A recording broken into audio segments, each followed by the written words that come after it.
model camp. Over the course of the Second World War, it held 200,000 inmates: Jews, Roma, homosexuals, political opponents, resistance fighters and prisoners of war. At least 20,000 died. They were shot in the neck, gassed or worked to death. Prosecutors say Josef S. knew and helped.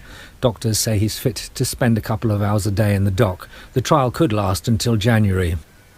World news from the BBC. India's Supreme Court has begun hearing evidence about the deaths of 8 people on Sunday at a protest by farmers in Uttar Pradesh. 4 of the dead were farmers who were killed when a vehicle ploughed into them. The son of a government minister has been accused of driving the vehicle and now faces murder charges. He's yet to be arrested. He and his father, AJ Mishra, deny involvement in the deaths. The Vice President of the Philippines, Leni Robredo, has announced that she will stand for the presidency in next year's election. Ms. Robredo, who leads the opposition, said she would fight to ensure that the country freed itself. She's been an outspoken critic of President Rodrigo Duterte and what he calls the war on drugs. Speaking to supporters, she said she would bring change to the political system in the Philippines. We will defeat the archaic and rotten style of politics. We will put the power to bring change back in the hands of ordinary Filipinos. Flights to and from the Spanish island of La Palma have been suspended due to a huge cloud of volcanic ash which has blanketed the area. Thousands of people have been evacuated from their homes since the Cumbre Vieja volcano started to erupt last month for the first time in 50 years. Events are being held in South Africa to mark the 90th birthday of the Nobel Peace Prize winner Desmond Tutu.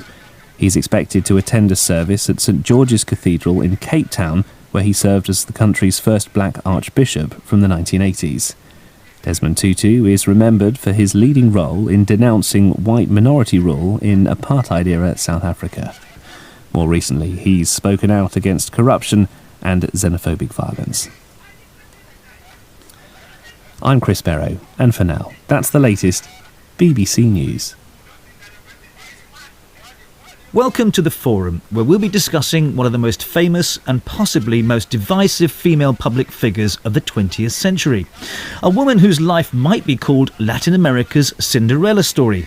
She rose from poverty to become Argentina's iconic First Lady, inspiring countless myths, books and films in the years that followed.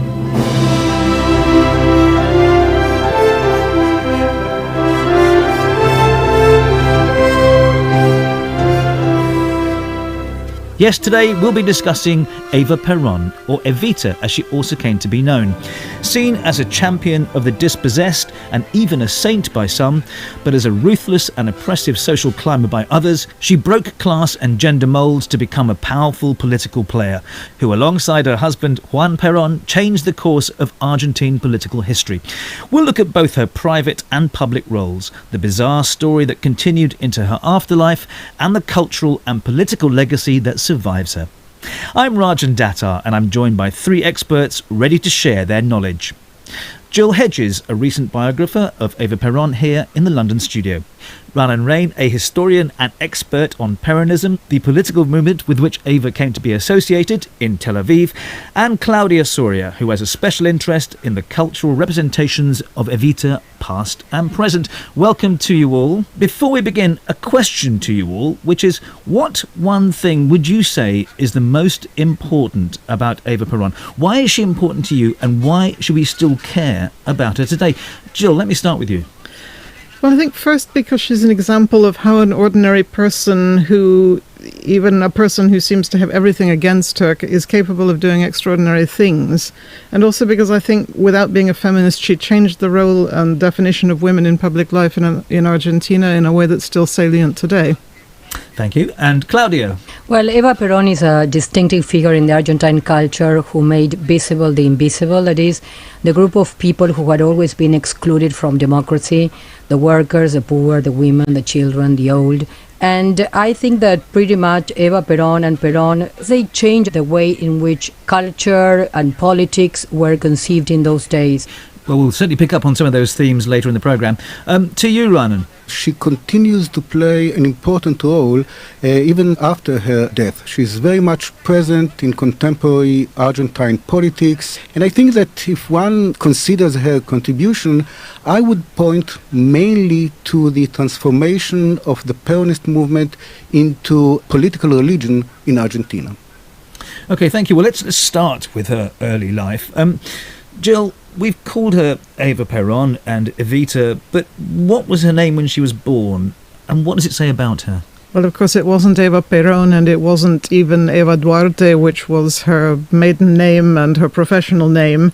She was born in May 1919 with the name Eva Maria Ibarguren. Ibarguren was the surname of her mother, who had 5 children with... On those really windy days when you've got an excess of electricity, you can make lots of hydrogen, which you can then store to fuel cars, power industry, or make more electricity on those calm days when you haven't got any wind power. The challenge is turning that theory into practice. A major commitment to renewables will ensure a future for hydrogen, but clear policies need to be in place to deliver a low-carbon electricity grid, and we don't have them yet. Tom Clark, Sky News, Sheffield. Bit of breaking news to bring you. Very interesting this. It's just been announced that Admiral Sir Tony Radakin is to be the new Chief of the Defence Staff. The first Sea Lord is the first Navy officer to be made head of Britain's armed services since 2001. That is going to be an extremely talked about appointment in the world of defence right now, and we will have more on that throughout the morning here on Sky News. Very, very big announcement, that. In the meantime, some other business news for you. And Royal Dutch Shell warned this morning that Hurricane Ida in the US Gulf of Mexico will clip some $400 million from its earnings during the third quarter of this year. Shell, which is the biggest single operator in the Gulf of Mexico, was the hardest hit producer when Ida tore through the region in August. Some 2/5 of its production from the offshore region was still offline 3 weeks after the storm. But Shell also said this morning that the surge in global gas and electricity prices would significantly boost cash flow during the quarter. The shares are currently ahead by some 1%. The UK's competition watchdog has closed its investigation into Ryanair and British Airways over whether the airlines broke consumer law by failing to offer refunds for flights customers were not able to take during the lockdown. The Competition and Markets Authority said that the law does not provide passengers with a sufficiently clear right to a refund in these unusual circumstances, and that therefore it could not justify with continuing with the case. Well, Andrea Caselli, the chief executive of the CMA, said, given the importance of this to many passengers who've unfairly lost out, we hope that the law in this area will be clarified. And one of London's leading providers of office space said this morning that occupancy at its sites was back to above half of pre-pandemic levels by the end of September. Workspace Group said that customer demand had improved during the last 3 months, with a particularly strong pickup in activity in September. Graham Clement, the chief executive, said it was great to see London coming back to life, with the capital's SMEs leading the way back to the office. Well, the oil price has come off the boil this morning following an unexpected rise in US crude inventories. A barrel of Brent crude, look at that, it's gone back below $80 a barrel. Currently, $79.82 a barrel. That is down just over 1.5%. On the equity markets, following a positive finish on Wall Street last night, trading in the Asia-Pacific region had a firmer tone for the first time this week. The Nikkei in Tokyo finished higher for the first time in 9 sessions, while there were also gains in Hong Kong, Mumbai and in Sydney. You can ignore the Shanghai price in the bottom right of the screen there. Shanghai is closed for a public holiday overnight. Well, in Europe, markets have also traded to the upside since the opening a couple of hours ago or so. Here's the current picture, all of them to the good by 1%. And it's a similar story here in London as well. The FTSE 100 also up by 0.4% in a broad-based rally led by some of the mining heavyweights. That is on the back of higher metals prices and copper in particular. So the copper producer Antofagasta currently top of the leaderboard.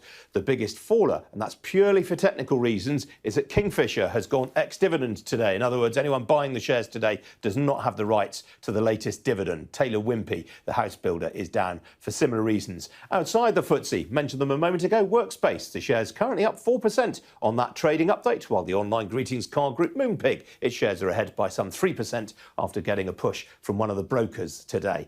On the foreign exchange markets, the pound is having a quiet session. currently more or less unchanged against both the euro and the US dollar. Joining me now, Farhad Kamal. He's Chief Investment Officer at Kleinwort Hambros. Farhad, very good to see you as ever. What have you made of this week's turmoil? I mean, it's been a very, very strange situation, particularly in the US equity markets.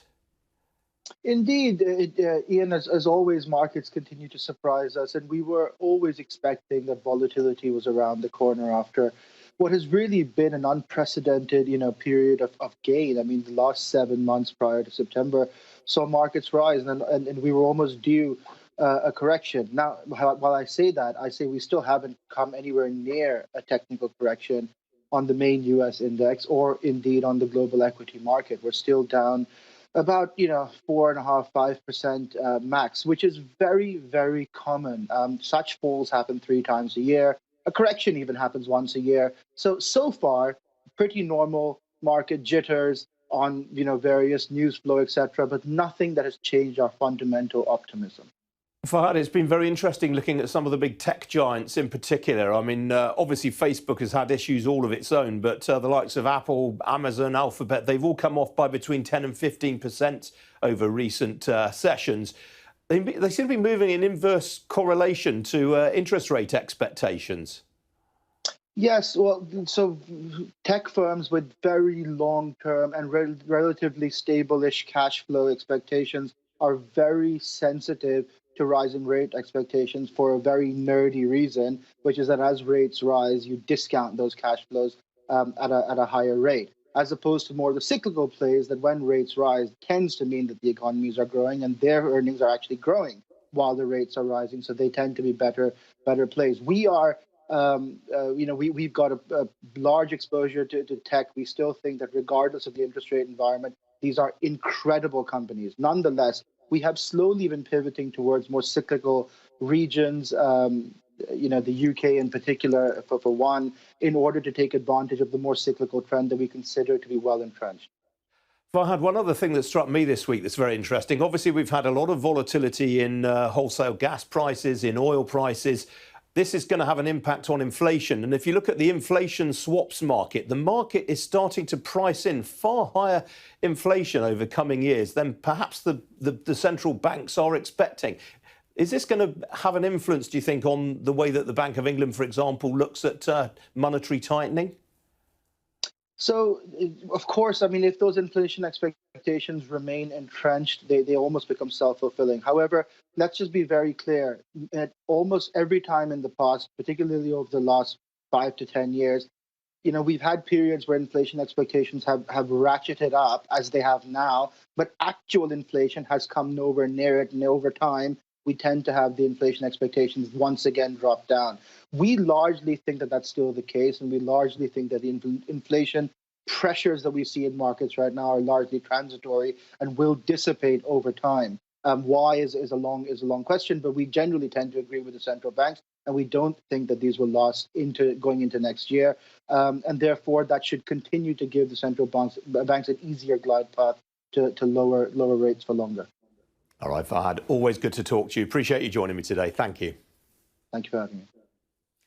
Now, as the economy recovers, one sector that's doing better than ever is tech. In particular, UK tech firms are showing resilience with more than 100 homegrown tech unicorns. That's businesses worth more than $1 billion emerging. Well, joining me now is Erin Platt. She's Executive Vice President for Europe at Silicon Valley Bank. Erin, very good morning to you. I mean, VCs have already invested more, venture capital firms, they've already invested more in UK tech companies so far this year than in the whole of last year. For how much longer can this kind of uptick continue? Good morning, Ian. Thanks for having me. So you're right. It's been an exceptional year for tech across the UK and broader Europe. And I think taking a step back to answer your question, what's driving that?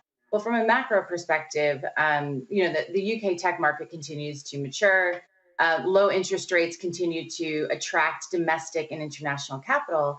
And the pandemic has brought some tailwinds, right? People have changed the way that they work, communicate, socialize, shop. So the rate of digital adoption and acceleration is phenomenal, which means that the markets that these tech companies are going after are growing pretty substantially And so money is needed to fuel that. So the outlook from my perspective is actually really optimistic. And I think we're going to see some continued growth across the board over the next 3 to 5 years. I mean, the UK has produced more tech unicorns than the rest of Europe combined. Why is that? Are UK entrepreneurs better at selling their story to investors, or is it something else? So I think it's been phenomenal to see the hard work over the last number of decades, right, that the UK entrepreneurs have put in really pay off. I've been here since 2007, and the quality of the companies and entrepreneurs is phenomenal. I think it's a number of different factors actually combined. Great universities, I think a really favorable regulatory environment. I think a government that is tech friendly and supportive. But I don't think it's a zero-sum game. The entrepreneurs that we see across Europe are phenomenal. I think UK is just entering this golden era. US investors are particularly interested in the UK tech scene. So I think we're going to see growth across the board, not just in the UK, but really exciting to see what's happening. I mean, obviously, near zero interest rates are providing a fairly supportive backdrop. To what extent could a rise in interest rates potentially jeopardise this fairly propitious environment? Yeah, it's something that we're keeping a close eye on. Obviously, I think the market's priced in some interest rate increases over the next kind of 18 months or so. Quarter by quarter, hard to predict. I go back to my earlier comments. The amount of innovation happening across the board is only going in one direction, and that, from my perspective, is up and to the right. So while there might be some ups and downs, while there might be some, I would say some potential access to public markets tightening, I think we're going to see continued growth with respect to UK tech. Erin, obviously, there's a lot of talk about gender diversity and the need for more of it in tech investment. I mean, you would argue that VCs are actually making some progress on this already. Limited, Ian, to be fair. I think if you think about the challenges with respect to innovation, this is not just a UK tech issue. I think it's globally. Diversity, equity, and inclusion it's pretty poor across the board. Now, what gets me optimistic is I feel like the conversation has changed over the last couple of years around the ecosystem needing to come together and do something about it. So we work with some phenomenal partners and clients like Diversity VC, Founders Forum, Career Ready, Atomico, Scale Up Institute, that are coming to Color in Tech, that are coming together to address this problem head on. Gender diversity is one aspect. Diversity across the board, ethnicity, socioeconomic, you name it. So we've got a lot to do, but I'm pretty optimistic that the conversation is moving in the right direction. Now we need to hold each other accountable in terms of action. All right, Erin, nice to have a positive note on which to end. Good to talk to you this morning. Thank you. Thanks, Ian. Well, still to come here on Ian King Live. Recognition for all of the hard work done by supermarkets throughout the pandemic. Don't go away.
I'm Adam Parsons. I'm Sky's Europe correspondent based here in Brussels. cobbles have been pulled up out and are being used as missiles to hurl at these police.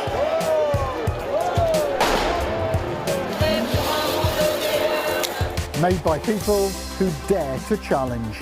Nice to see you again, Mr. Barnier. Why? Meeting you. Fishing does have the potential to stymie an enormous economic deal. We take you to the heart of stories that shape our world. What strikes you when you come to this environment is changing, but the speed at which those changes are happening.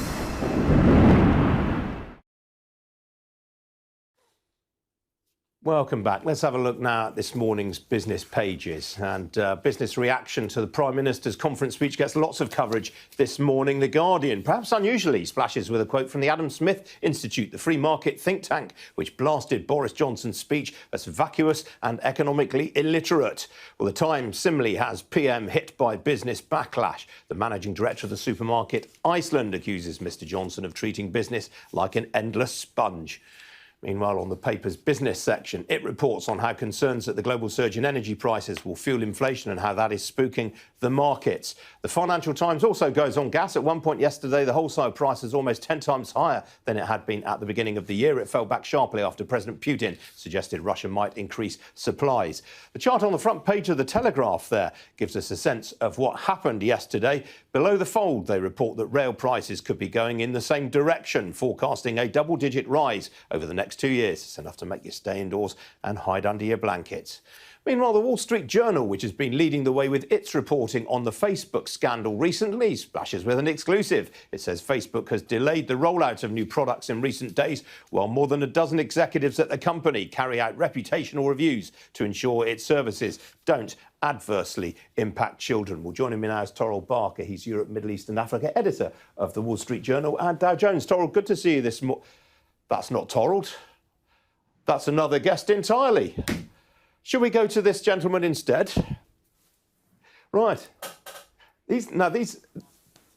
Yes, I will. Let me tell you what I was going to read out about this, because it is quite interesting. It's the morning after the night before in the retail industry. Last night was the Retail Week Awards, and Britain's top 14 supermarkets got an unusual joint award for feeding the nation during the pandemic. The award recognises the hard work and resilience of more than 4 million supermarket workers up and down the country. Joining me now is the gentleman we can see here, Darwad Pervez. He is the managing director of Costcutter, one of the 14 supermarkets to win the award. Darwad, I'm sorry for all that confusion at the start there. It's lovely to see you anyway.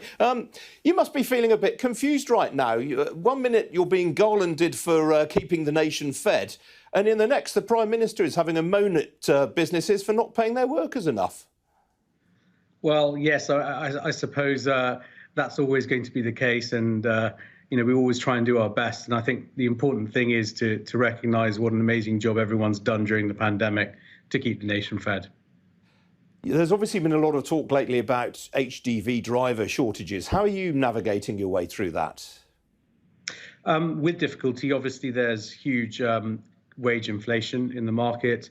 We're lucky because we have lots of different locations all over the UK. So our HGV drivers are spread over many different labour markets.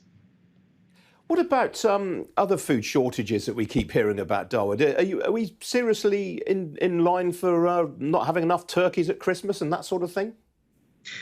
Well, when it comes to turkeys, you'll have to ask the supermarket bosses about that. I think there are problems that we're all facing. They could be linked to longer supply chains because of Brexit, or because of issues around CO2, or issues around HGV drivers, or issues around availability of fuel. So there's lots of different reasons, and they're all pointing to obviously slightly poorer availability, and you can imagine it all peaking in the run-up to Christmas. Darwad, it's very good to talk to you this morning. I do apologise that we haven't had a longer on interview, but there are a few things going on right now that are blowing us somewhat off course. Hopefully catch up with you again very soon. Thank you. My pleasure. Thank you. And now for a bit of breaking business news. Sky, the owner of Sky News, has today unveiled its biggest product in years. And Sky My Glass, Africa Property for any size of land that you will need. With My Africa Property, lands are available in Pram, Sopoli, Tohenia, Ogome, Dodova, Winneba, and many other locations at affordable prices. These locations are about an hour away from the airport, only 35 minutes from the motorway, 10 minutes drive from Central University College, 10 minutes drive to the beach, and close to Prum Prum Senior High School and Ghana Men's Soccer Center of Excellence. For more details, visit our website www.myafricaproperty.com or call our UK office on 0208 123 2523. For our US and Canada offices, call us on +1 585 184 994145. You can also email us at ghana@myafricaproperty.com. Hello, lovely listeners. Tune in to the renewed show with Charlotte. Make it a date to listen to me this and every Thursday at 5 p.m. on Starr Radio UK. Tune in to an hour of power, an hour of encouragement, an hour to inspire you to stay positive and strong in this season. See you there and listen. Hi guys, this is your friend Uruj from SendWave. SendWave is a money transfer app that is used by people all over the world to send money to their loved ones in Africa. With SendWave, you can send money to Ghana, Nigeria, Kenya, Uganda, and Tanzania. And the best part is, SendWave is absolutely commission-free. Our exchange rates are excellent. You can see for yourself by checking them out on our website. So how do you use SendWave? SendWave is an app that you can download onto your phone from the App Store or Google Play Store. The app is free to download. After downloading it, just open the app and enter your name, email, and phone number. That's it, you're good to go. Make sure you use the promo code SR, S for Star, R for Radio. This promo code will give you £5 free credit to send to Africa on your first transaction. Your money will be delivered to your recipient within seconds. Feel free to call me on 0749 7377 647 at any time. I'll be happy to tell you all about SendWave and help you in any way I can. Remember to use the promo code SR for £5 free credit. Getting onto the property ladder has never been easy until now. Join us this and every Thursday from 7 p.m. to 8:30 p.m. live on the Property Hour show on Starr Radio UK, where we talk to mortgage brokers, property developers, estate agents, landlord, tenant, property consultants on how to invest or get into the property business and make money. You can't afford to miss this. The Property Hour show is your best source into the property industry. Hi everyone, it's your girl BB Clement, the author of How to Go From Employee to Entrepreneur and the host of your weekly business show, BB Means Business, the show where we discuss everything you ever wanted to know about business but you were afraid to ask. How do I start my business? How do I raise the finance? How do I grow my business? Where am I going to find my customers? Join me every Tuesday at 1:30 p.m. on Starr Radio UK to get all the information and tips that you need to become a successful entrepreneur and become financially free. Remember, don't let life dictate to you. Rather, put your signature on life.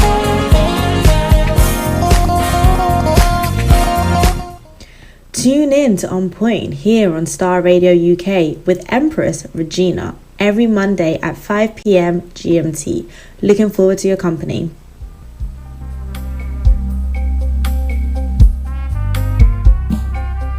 Are you looking for the fastest, reliable, and trustworthy door-to-door shipment company? Well, look no further. When was the last time your family received a shipment back in Ghana on time and in time? You are not sure?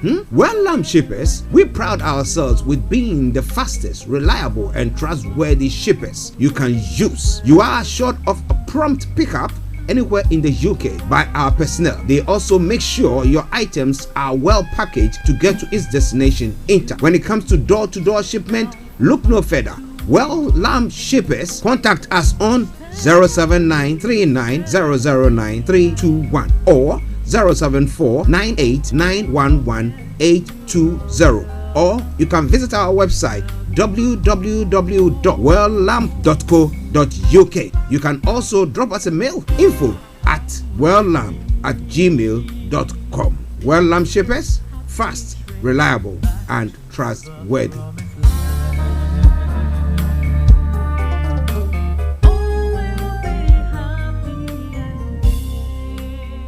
Check me out. He tells me my energy is making him tired. Yes! How do you get the energy to do I've been told that I have a lot of energy, but my goodness, I think today I have met my match, people. I have met my match, Miss Suzanne. Wow, amazing. One of the things that's the start of the hole of darkness. So what did that? Myself and the world will adjust. And 2019, forget the proverbial boardroom. Join me, Simone Frazier, on The CEO, the program that gives you the driving seat over your life. Every Tuesday, 8 p.m. only on Starr Radio. The best radio show. This is Starr Radio UK.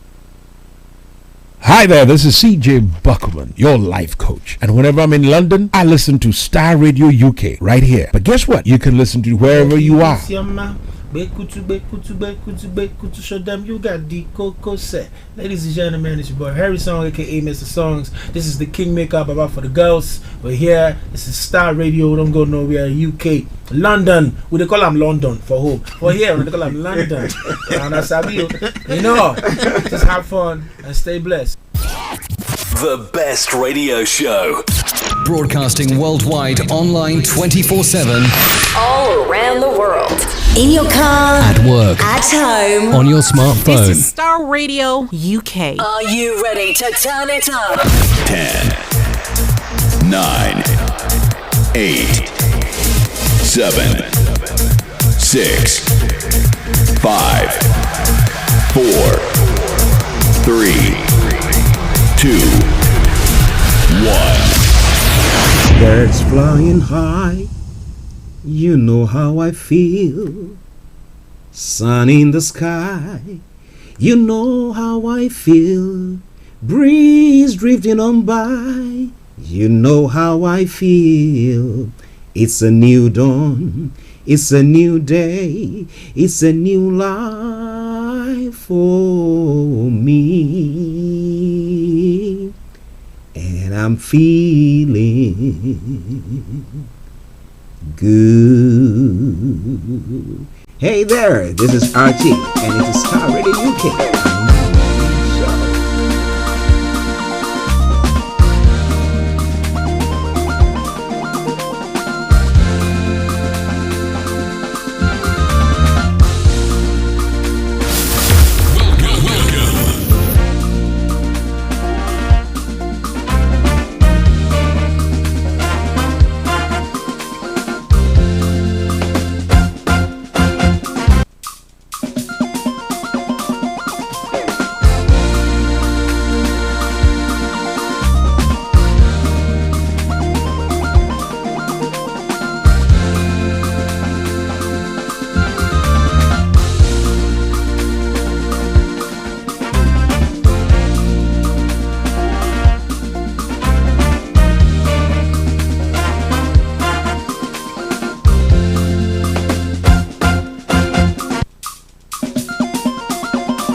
Okay, don't you cry. Everything is gonna be alright. Be fine.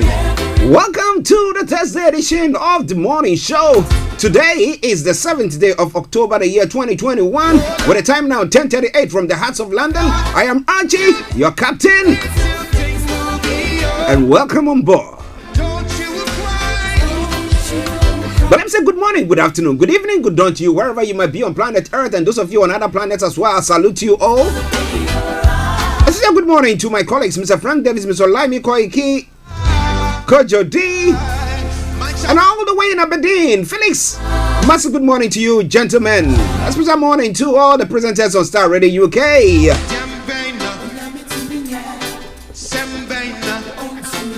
To those of you who listen to us in the US, those of you in the UK, of course, those of you in Asia, those of you in Europe, those of you in Australia and on the African continent, I salute you all, and I say once again, welcome to the Thursday edition of the morning show.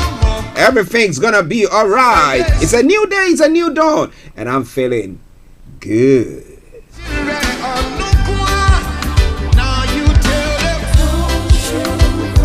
Playing in the background of Kasubrin Pong, everything is gonna be alright.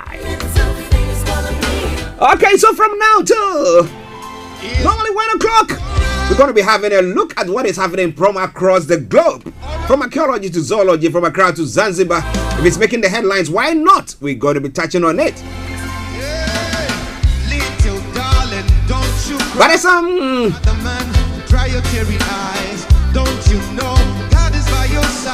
Okay, some gentlemen in the building as well doing some work there, and let me acknowledge them all. Everyone in the premises, hello and welcome.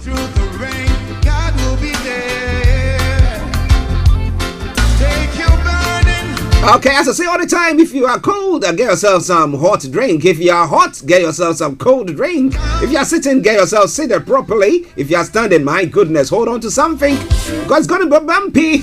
But I promise you one thing, your destination is assured. Archie in the house, happiness is near. So. Now, for those of you who have tuned in for the first time on Thursdays, this is how the program will go. I'm going to bring you the quote for the day, the weather forecast will follow suit, then the travel update. We'll move on and have a look at some of the stories making the rounds across the globe.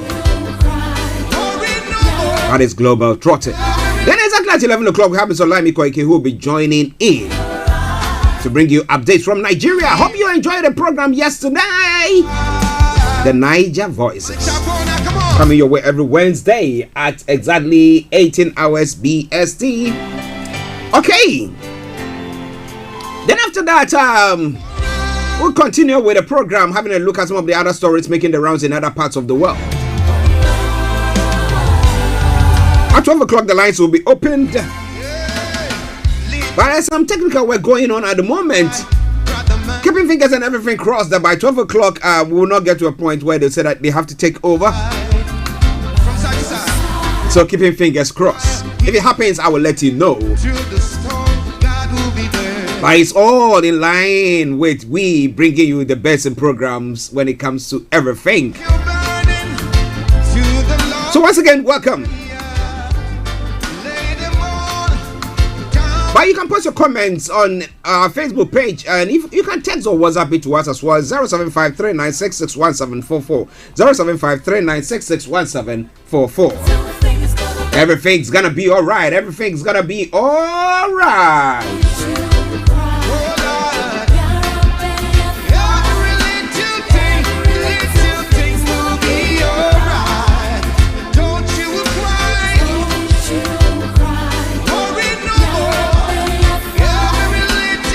Starr Radio UK, your favorite African and Caribbean radio station in London. Okay, now let's crack on.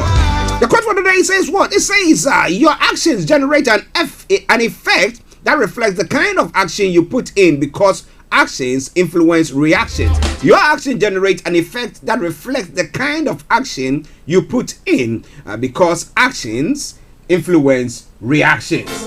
And as I say all the time, for every action there is equal and opposite reaction. So be mindful of what you are imputing. Alright then, let's crack on.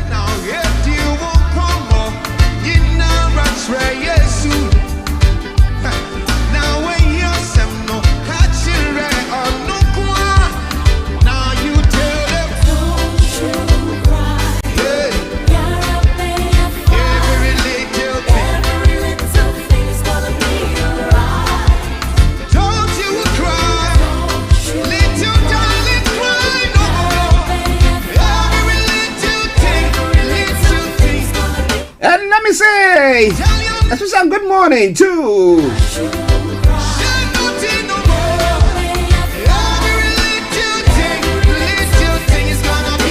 Sister Gina Latte, who listens to us religiously.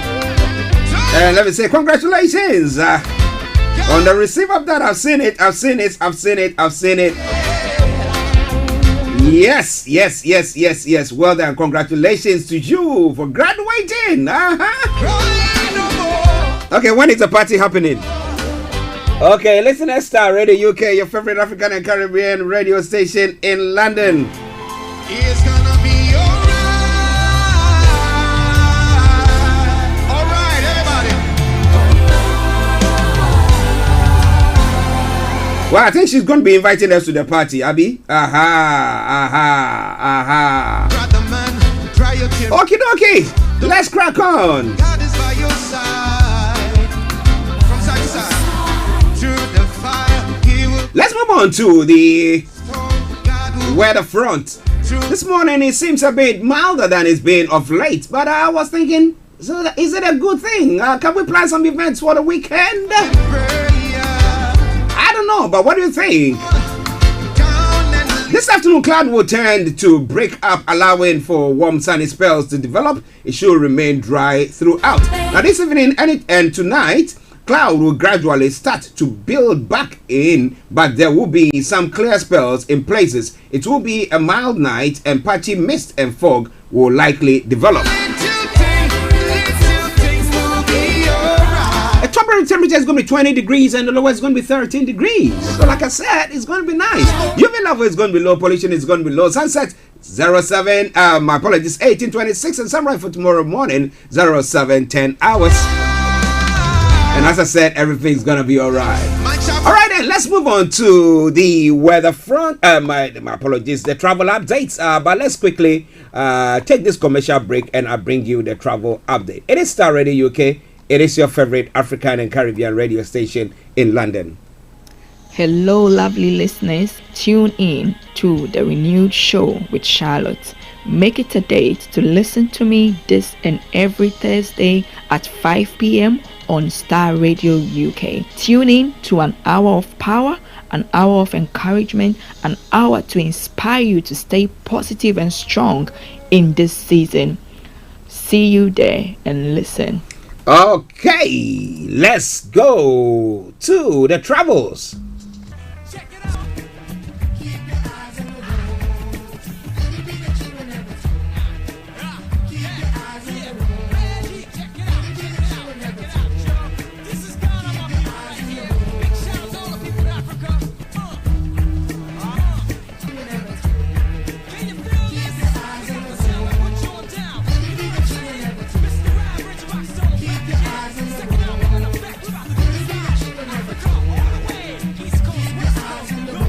Okay. So keep your eyes on the roads. I'll keep you navigated. I promise I'll on the Starr Radio Travel Update. I can see where every weekday from 10:14. But coming at 10:47 today. So what is happening on the travels this morning? What do you think? I want you to share with us what is happening on your travels wherever you are. And a special good morning to my Russian ambassador, Tassino. Massive good morning to you. Okie dokie do. Yummy, I'll be getting back to you in a moment. But on the underground this morning, apart from the Waterloo City line that's got planned closures, all the others have got good service. DLR has a severe delays between Bank, Tower, Gateway, and Lewisham, Beckton, Woolwich, Arsenal, while they fix a faulty train at Limehouse. So if you are embarking on traveling on that, please check before you leave. Now, Tram Link, TFL Rail, London Overground, good service there. But keep your eyes on the roads, and we'll keep you navigated. When it comes to the river bus, good service throughout. Now, on the National Rail this morning, cross country has got minor delays. East Midland Railways, minor delays. Gatwick Express, special service. Greater Anglia, minor delays. Island Line, special service. Mersey Rail, minor delays there. All the others, good service. Now let's move on to the major roads in London. On the major roads in London, A4 has got closures, A41 closures, and Central London Red routes closures there as well. And let me say, well. Good morning, good afternoon, good evening, good dawn to you, wherever you might be on planet Earth. Enjoy your commute for today, but you know what? Continue to keep those eyes on the roads.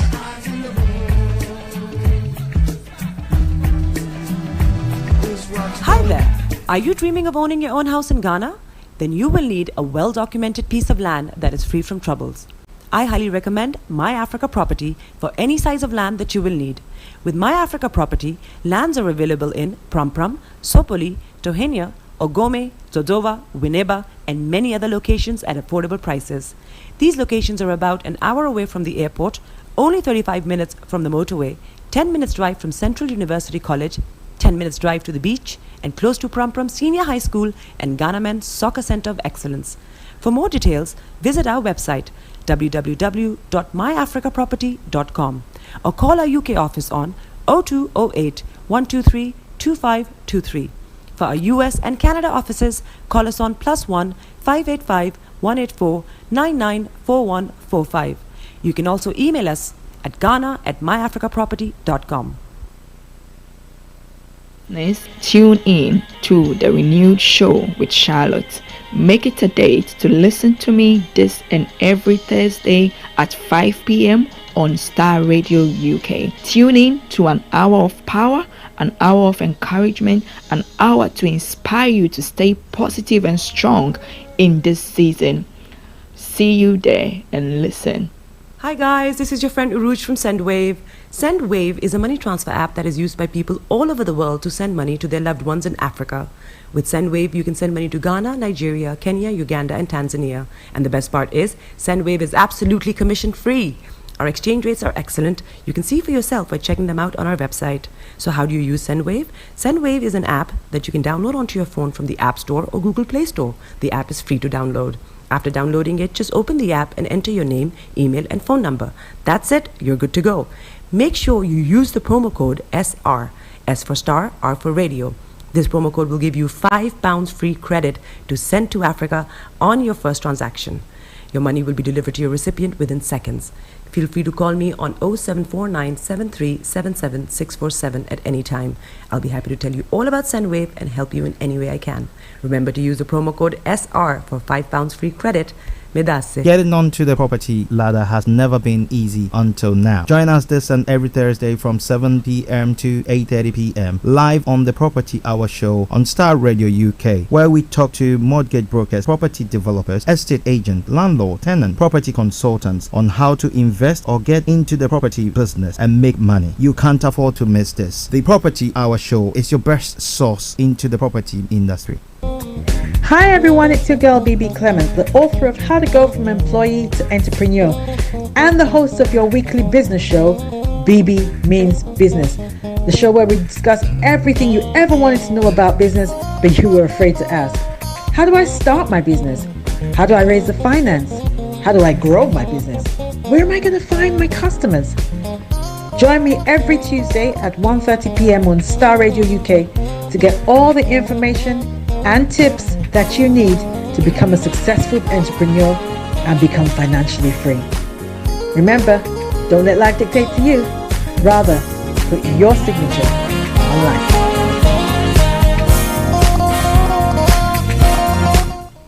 Tune in to On Point here on Starr Radio UK with Empress Regina every Monday at 5 p.m. GMT. Looking forward to your company.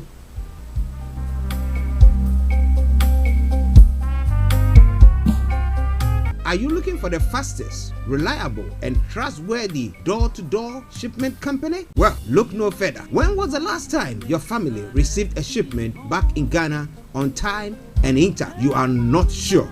Well, Lamb Shippers, we pride ourselves with being the fastest, reliable, and trustworthy shippers you can use. You are assured of a prompt pickup anywhere in the UK by our personnel. They also make sure your items are well packaged to get to its destination in time. When it comes to door-to-door shipment, look no further.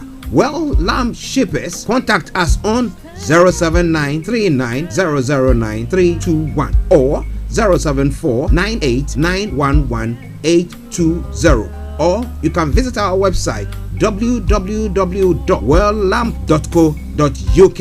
You can also drop us a mail, info at welllamb@gmail.com. Well Lamb Shippers, fast, reliable, and trustworthy.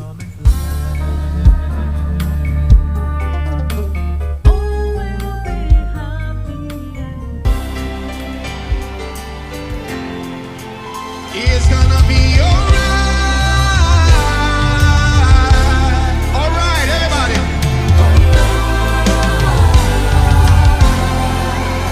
Okay, welcome back to the program Starr Radio UK, your favorite African and Caribbean radio station in London, bringing the time now to exactly 6 minutes to the top of the hour.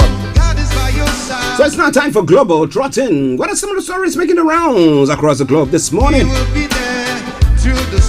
And as you know, 11 o'clock, we'll be bringing you updates from Nigeria. As I said yesterday, Yomi is on a mission. So this morning, he will not be able to join us live. But hey, he sent me some information that we'll be looking at. So wherever you are, just share the broadcast with your friends and loved ones and invite them to like our pages. A special good morning and congratulations once again to Sister Gina Latte. More grease to your elbow. You learn to become a professor. All right then. But we thank God. We thank God for His grace and mercies. For you coming out to fly in colors. Congratulations, girl. All right then. Now let's move on to some of the stories that is making the rounds across the globe. My friends warned of price rises as energy bills soar. Now, as you know, high energy costs could put up goods prices, says firms with households already facing bigger gas bills. Are you a parent? Are you a landlord? Are you what do you call the other ones? A tenant? Now, do you think that, or have you thought of what is going to happen to your bills or your rent? I tell you, the prices are going to go up. I think the other time I was speaking to somebody and I was asking, do you think as a landlord you're going to be increasing? He said, of course, I cannot do anything about that. I have to do so. What do you think? Well, okay, so no mass job cuts. At the end of fellow, data suggests Pfizer to fascinate whole Brazil town to test vaccine effectiveness. Okay, let's see. Let them use them as guinea pigs and let's see what happens there. Starr Radio UK, your favorite African and Caribbean radio station in London.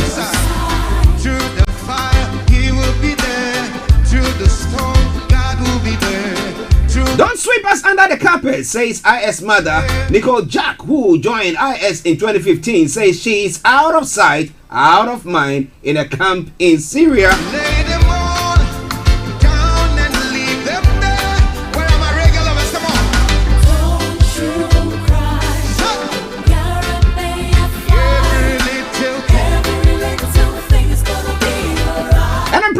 To receive Epstein Gerver agreement. His legal team believes the sealed documents will end a case brought by his accuser, Virgin Jeffrey. It is Starr Radio UK.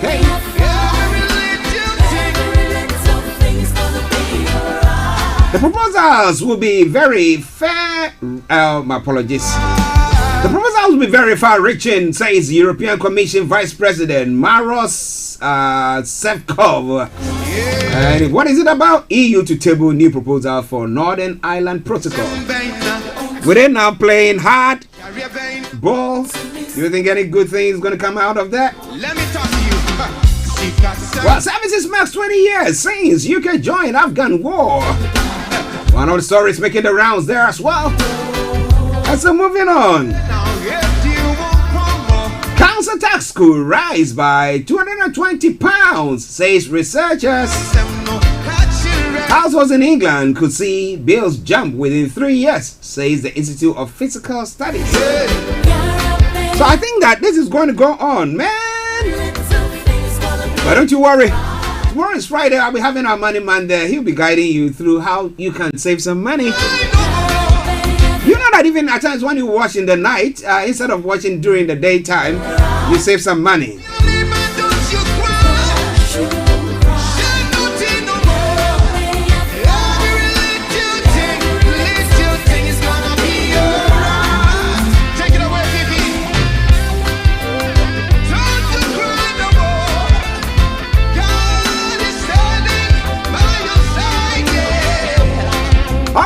On to other parts of the world. Texas abortion law temporarily blocked by judge. The White House praises the ruling as an important step to restoring women's constitutional rights. And then in other parts of the world as well, Pakistan earthquake kills 20. At least 20 people were killed after the quake struck the country. Balochistan province officials say. It is Starr Radio UK. It is your favorite African and Caribbean radio station in London, still playing in the background. All right, back as a report. Ex-Nazi guard, age 100, goes on trial in Germany.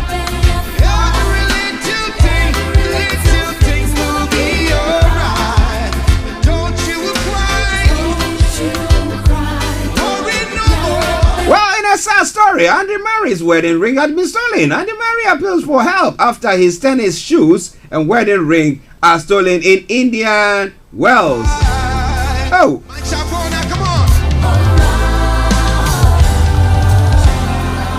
Well, it is Starr Radio UK, your favorite African and Caribbean radio station in London.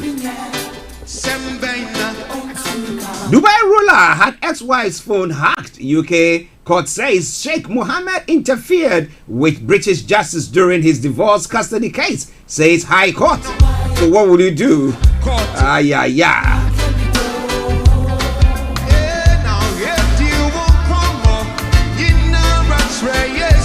The four signs behind the ivermectin hype.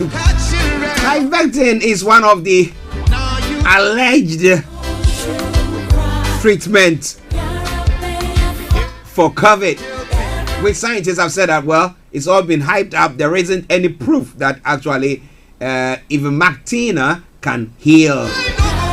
Well, what do you think? You know, they're just trying to play down on that so that, well, those who are the vaccine manufacturers can also make some money from there. It is Starr Radio UK. Still on international front, Intel not considering UK chip factory after Brexit. Boss Pat Gelsinger said the chip maker would absolutely have considered the UK if it was part of the EU. But now that we are out, we're going to miss out on that. You know how much they're going to be spending? $9 billion. France has sent ambassador back to Australia amid row. Paris recalled his envoy last month after Australia cancelled a submarine deal to join a US-UK pact. It is Starr Radio UK, your favorite African and Caribbean radio station in London.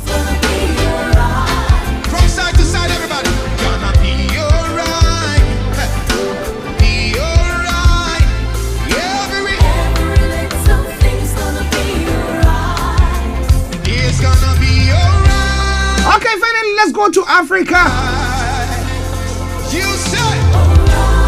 Anti-apartheid icon Desmond Tutu turns 90, and I say congratulations to him. May he live long. And so one day he said that I'm tired, I want to go. Okay, so Starr Radio UK, your favorite African and Caribbean radio station in London on the Global Trotting.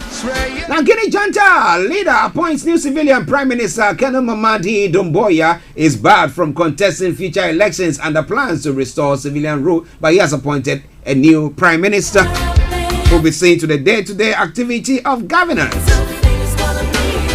Well, we'll bring you more on that front. We'll campaign against MPs who reject anti-gay bill, Pentecost Church says. Oh my, oh my.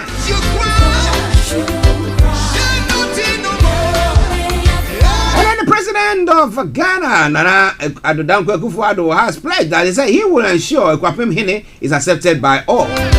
Why? If people don't accept, the kingmakers did not make the right choice, or think that, well, there have been some underhand dealings there. What would you say? Okay, 2021 NSS postings, 81,081 graduates deployed.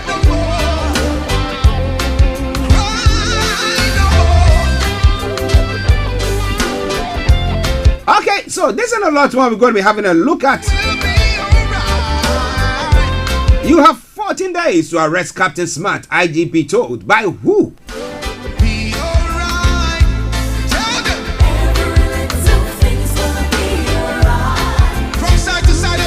Well, we'll be looking into all those stories in a bit. But wherever you are, thank you once again for joining us. It is Starr Radio UK. It is your favorite African and Caribbean radio station in London.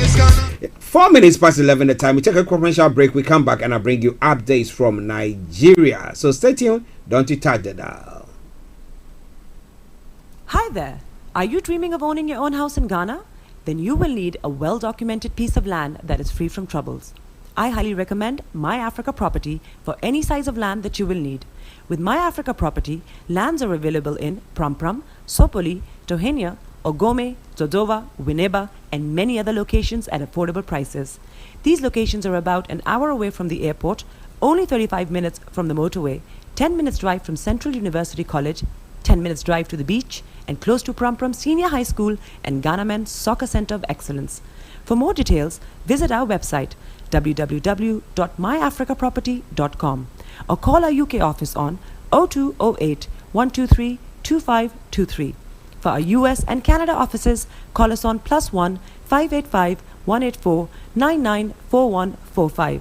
You can also email us at ghana@myafricaproperty.com. Hello, lovely listeners. Tune in to the renewed show with Charlotte.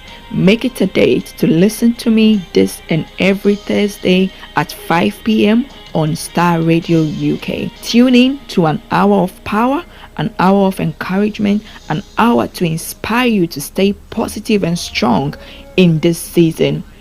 See you there and listen. Hi guys, this is your friend Uruj from SendWave. SendWave is a money transfer app that is used by people all over the world to send money to their loved ones in Africa. With SendWave, you can send money to Ghana, Nigeria, Kenya, Uganda, and Tanzania. And the best part is, SendWave is absolutely commission-free. Our exchange rates are excellent. You can see for yourself by checking them out on our website. So how do you use SendWave? SendWave is an app that you can download onto your phone from the App Store or Google Play Store. The app is free to download. After downloading it, just open the app and enter your name, email, and phone number. That's it. You're good to go. Make sure you use the promo code SR. S for Starr, R for Radio. This promo code will give you £5 free credit to send to Africa on your first transaction. Your money will be delivered to your recipient within seconds. Feel free to call me on 0749 7377 647 at any time. I'll be happy to tell you all about SendWave and help you in any way I can. Remember to use the promo code SR for £5 free credit. Getting onto the property ladder has never been easy until now. Join us this and every Thursday from 7 p.m. to 8:30 p.m. live on the Property Hour show on Starr Radio UK, where we talk to mortgage brokers, property developers, estate agents, landlord, tenant, property consultants on how to invest or get into the property business and make money. You can't afford to miss this. The Property Hour show is your best source into the property industry. Hi everyone, it's your girl BB Clement, the author of How to Go From Employee to Entrepreneur and the host of your weekly business show, BB Means Business, the show where we discuss everything you ever wanted to know about business but you were afraid to ask. How do I start my business? How do I raise the finance? How do I grow my business? Where am I going to find my customers? Join me every Tuesday at 1:30 p.m. on Starr Radio UK to get all the information and tips that you need to become a successful entrepreneur and become financially free. Remember, don't let life dictate to you. Rather, put your signature on life.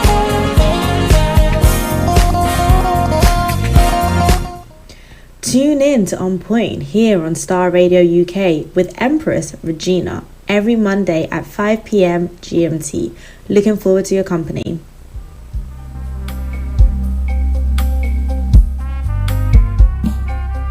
Are you looking for the fastest, reliable, and trustworthy door-to-door shipment company? Well, look no further. When was the last time your family received a shipment back in Ghana on time and in time? You are not sure? Well, Lamb Shippers, we pride ourselves with being the fastest, reliable, and trustworthy shippers you can use. You are assured of a prompt pickup anywhere in the UK by our personnel. They also make sure your items are well packaged to get to its destination in time. When it comes to door-to-door shipment, look no further. Well, Lamb Shippers, contact us on 07939009321 or 07498911820, or you can visit our website www.welllamp.co.uk. You can also drop us a mail, info@welllamp@gmail.com. Well Lamp Shippers, fast, reliable, and trustworthy.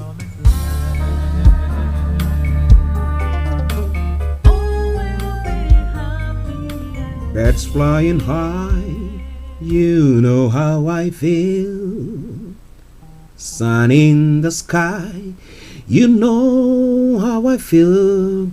Breeze drifting on by, you know how I feel. It's a new dawn, it's a new day, it's a new life for me. And I'm feeling good. This is Starr Radio UK. Welcome back to the program.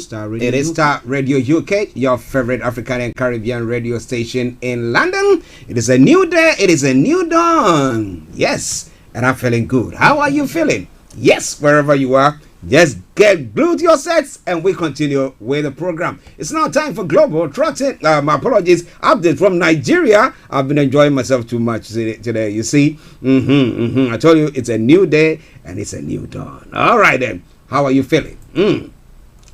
So, now updates from Nigeria. I told you because we'll not have Mr. Olayomi Koiki joining us, and therefore he is monitoring some stories from Nigeria. If he happens to get everything before the end of the show, he will join in. However, if not, I'm just handling that. Now, President Buhari is to lay 2022 budget proposal before the National Assembly. President Muhammad Buhari is visiting the National Assembly to lay a budget proposal for the 2022 financial year. The 16.39 trillion naira budget is 2.79 trillion naira higher than 2021 budget. Preparatory to the budget laying, the National Assembly on Wednesday adopted the 2022 to 2024 medium-term expenditure frameworks, the MTEF, and fiscal strategy paper, FSP. In adopting the MTEF FSP, the lawmakers maintained the oil benchmark at $57 per barrel, higher than the $40 per barrel approved in 2021. Other parameters approved were the exchange rate of 410 naira per dollar, daily crude oil production of 1.88 million barrel per day. Now 2.23 million barrels per day and 2.22 million barrels per day for 2022, 2023 and 2024.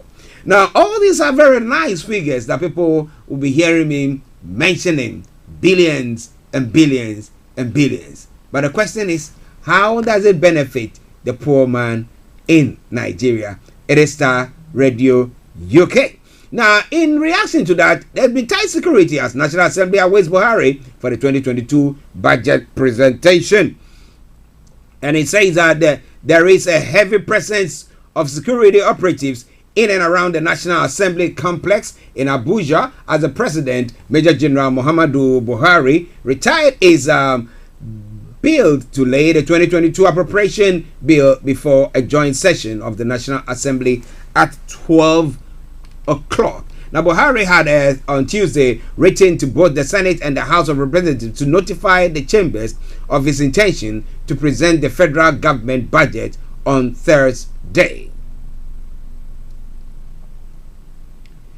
Okay, we continue. Now, the ceremony is to take place at the House Chamber, which has a bigger capacity to contain the 469 members of Parliament, members of the Federal Executive Committee, and more. Okay, so we'll be following that very closely, and tomorrow, God willing, we'll be bringing you more details about that story. It is Starr Radio UK. It is your favorite African and Caribbean radio station in London. Bear with us. There's lots of work going on in the building at the moment, as I said earlier on, and therefore there's a tendency that there could be noise coming in there, or an earlier halt to the program to make way for some of the installations to be done. So just bear with us, but I hope that we'll be able to do so. Now, the federal government has offered 47 billion naira as hazard allowance to resident doctors. Somebody say that's a good one. The federal government has commended the Nigerian Association of Resident Doctors, that's the NAD, for suspending its nationwide strike that had lasted for 63 days. Now it goes on further to say, Ngege, who commended the new NAD leadership led by Dr. Godia Ishaya, for asking its members to return to work, disclosed that the federal government had increased the aggregate money in the 2022 budget for hazard allowance from 40 billion naira to 47 billion naira annually. Now, he said the latest strike would have not been would not have degenerated to the point it got to if the former NAD leadership had given their members the correct information. But do you think whatever they've given now is enough? It's enough? Does it go far enough for them as doctors? Well, a lot more going to be coming your way on that front by Starr Radio UK. Now, on health issues, drug abuse, it's time to dialogue with youth. The NHRC is saying in Nigeria, Executive Secretary, National Human Rights Commission, Tony Ojukwu, says it is time to interact with Nigerian youths on the need to shun drug abuse and be enlightened on their fundamental human rights. Addressing newsmen in Abuja yesterday, he said the commission was in collaboration with the Center of Ethical Rebirth among Nigerian youth to have a national youth conference on human rights on October the 26th. He said the conference will be a forum where several state actors and non-state actors will have the opportunity to interact with the youth and enlighten them on the dangers of drug abuse. Speaking through the special advisor and head of monitoring department, Benedict Agu, he said the conference was conceived as an awareness-raising tool to have the buy-in of Nigerian youth in furtherance of the federal government commitment to protect, promote, and enforce human rights of everyone in the country. Interesting. Now, do you think that by having a dialogue with them, somebody who is high on drugs, somebody who is addicted, caught up on it, now you think having a dialogue with them will address it? Well, we hope that helps though. But drug abuse and dialogue, well, it is Starr Radio UK. It is your favorite African and Caribbean radio station in London. Now, interestingly, this happens, okay, for those of you in Nigeria who fly on Emirates, now Emirates flights to and from Nigeria will remain suspended until October the 20th, okay? According to the official website, customers who have been to or connected through Nigeria in the last 14 days will not be permitted on any Emirates flights bound for Dubai. Affected flights bookings have been cancelled. Earlier, the airline had issued a statement saying the Nigerian passengers flight will be suspended until the 10th of October 2021, but it's now been extended to the 20th. So check before you leave. Starr Radio UK, bringing you all that you need to know when it comes to your community. All right then, still bringing you updates from Nigeria, bringing the time now to 18 minutes past the top of the hour. The North has nothing to lose if the South insists on VAT collection. Jaji. A chieftain of the ruling All Progressive Congress and former chairman, House Committee on Internal Security, Honorable Aminu Jaji has said that the North will not suffer should the South insist on holding on to the contentious value-added tax. Now, the former Zamfara APC governorship aspirant said the region was not moved by the intimidation of the South, but concerned about the long-term effect of the unity of the country, insisting that the region can survive without the VAT.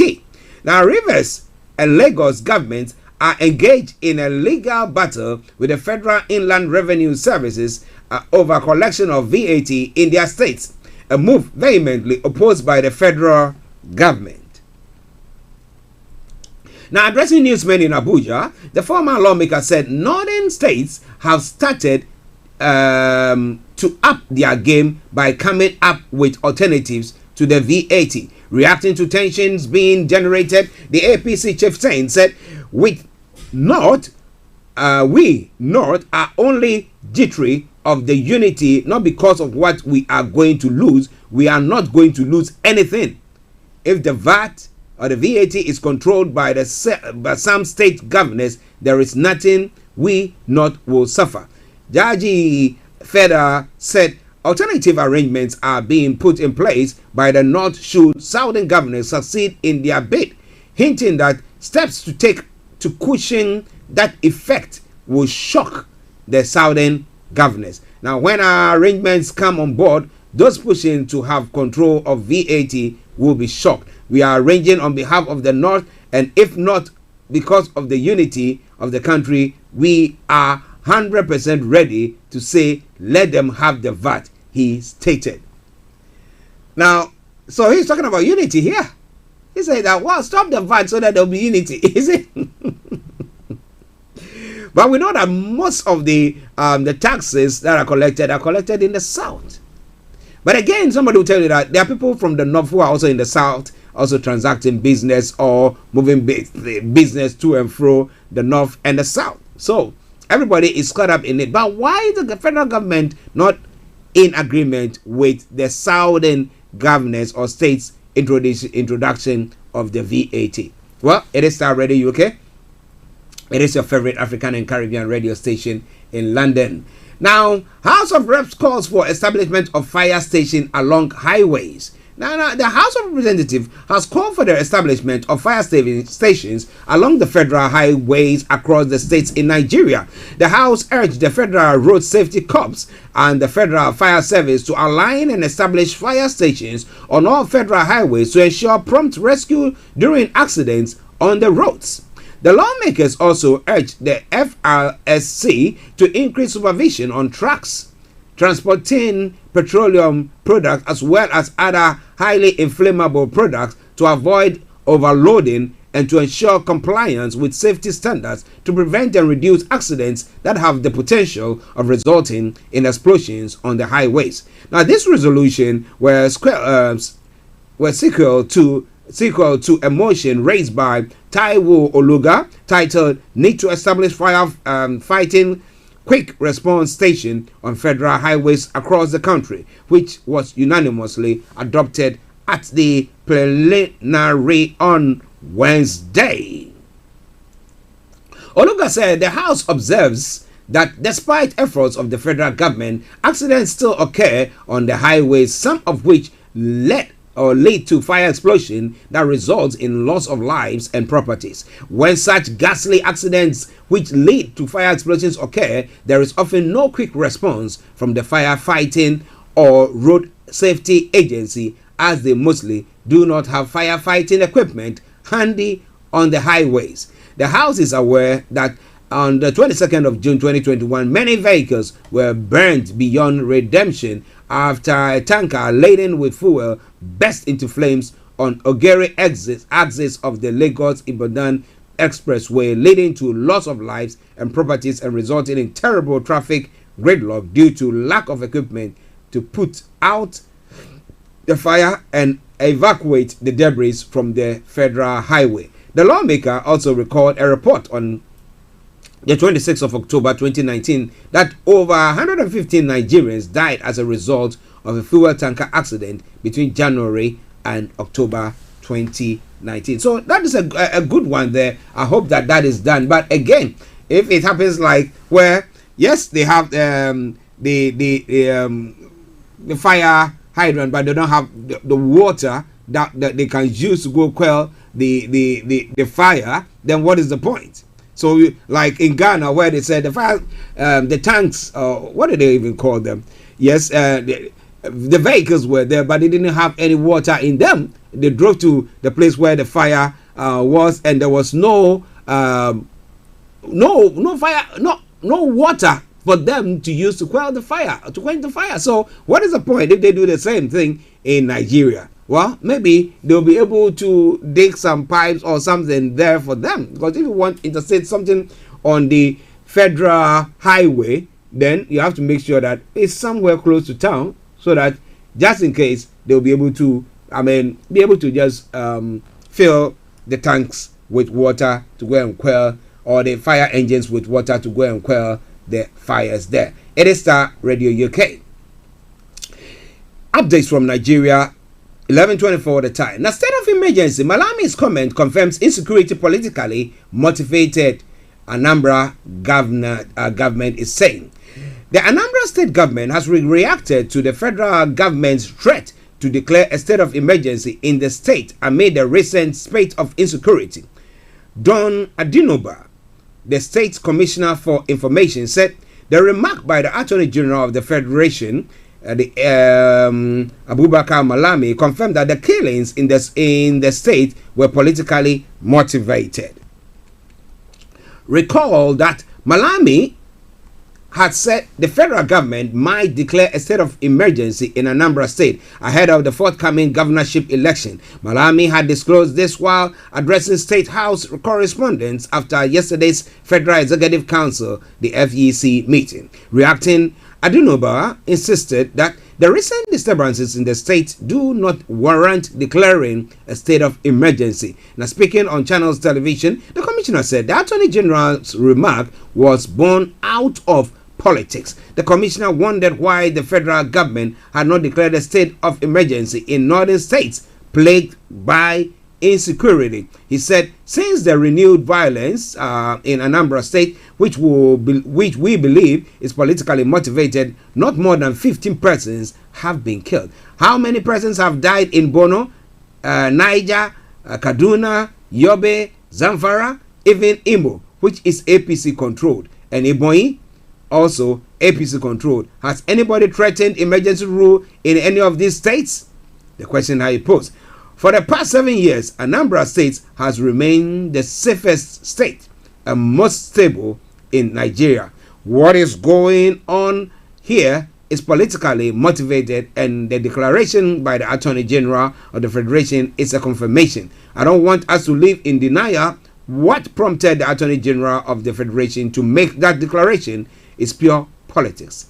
There is no point being in denial, he says. It is Starr Radio UK. It is your favorite African and Caribbean radio station in London. Okay, just going to be running out pretty soon, but a couple of stories, then we finish. The Katsina State Universal Basic Education Board has said that the insecurity situation in the state has kept about 775,000 children out of school across the 34 local government areas of the state. The Director Social Mobilization of the board, Abdul Malik Bello, attributed the cause to banditry and the COVID-19 pandemic while unveiling to the press on Wednesday a back to school and behavioral change campaign. According to Bello, Kankara and Kafo local governments recorded the highest number of out-of-school children in the state. The campaign, which is backed by the United Nations Children's Fund, UNICEF, is being sponsored by the Foreign Commonwealth and Development Office. In his analysis, Bello said 2018 in the number of out-of-school children in the state was up to 1,137,000. However, due to the relentless efforts of the state government in conjunction with UNICEF, the Universal Basic Education Board, 360,000 among them are now back to school. He further disclosed that the board, in collaboration with its development partners, are targeting another batch of 200,000 out-of-school children to school through the Back to School and Behavioral Change campaign. Bello said, based on the annual school census report, we now have 775,000 out-of-school children. This prompted us to embark on another massive Back to School campaign across the state. We are targeting bring back 200,000 out-of-school children, including the Almajiri,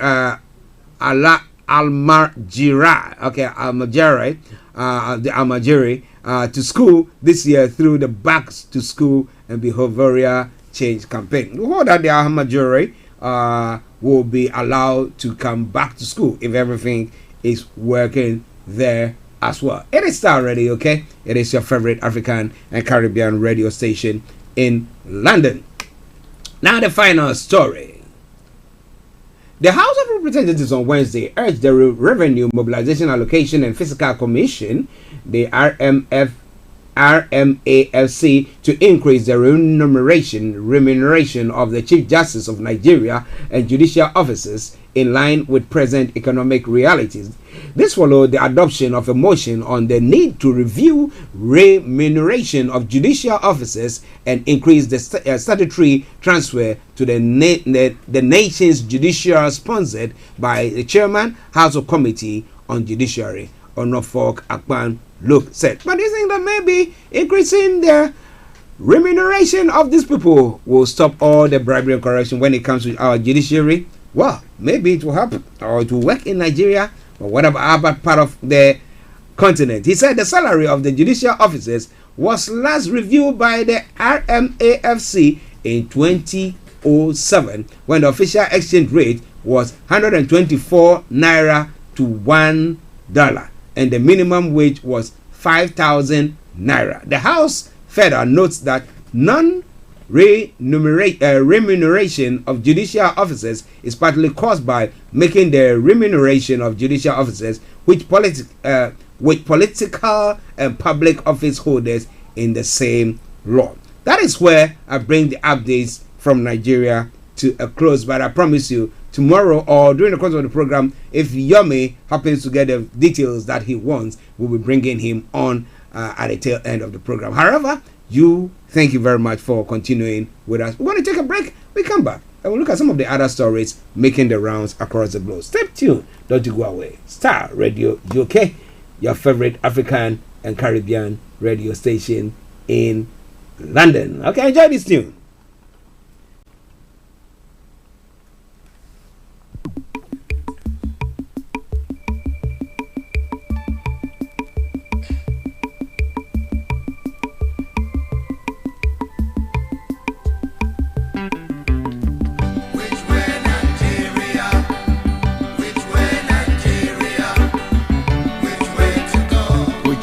To go. I love my fatherland. Oh yeah.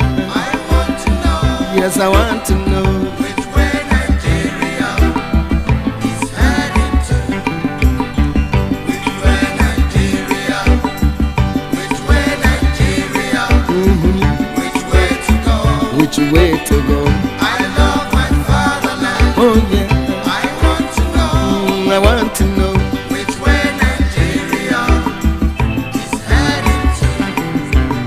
Years after independence, we still find it hard to start. How long shall we be patient before we reach the promised land? Let's save Nigeria, so Nigeria won't die. Which way Nigeria? Which way? Which way Nigeria? Tell me which way to go. I love my fatherland. Oh yeah. Yes, I want to know which way Nigeria is heading to. Every little thing that goes wrong, we start to blame the government. We know everything that goes wrong because we are part of the government. Let's save Nigeria, so Nigeria won't die.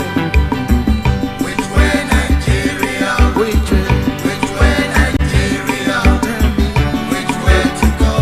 Way to go. I love my fatherland. Oh yeah.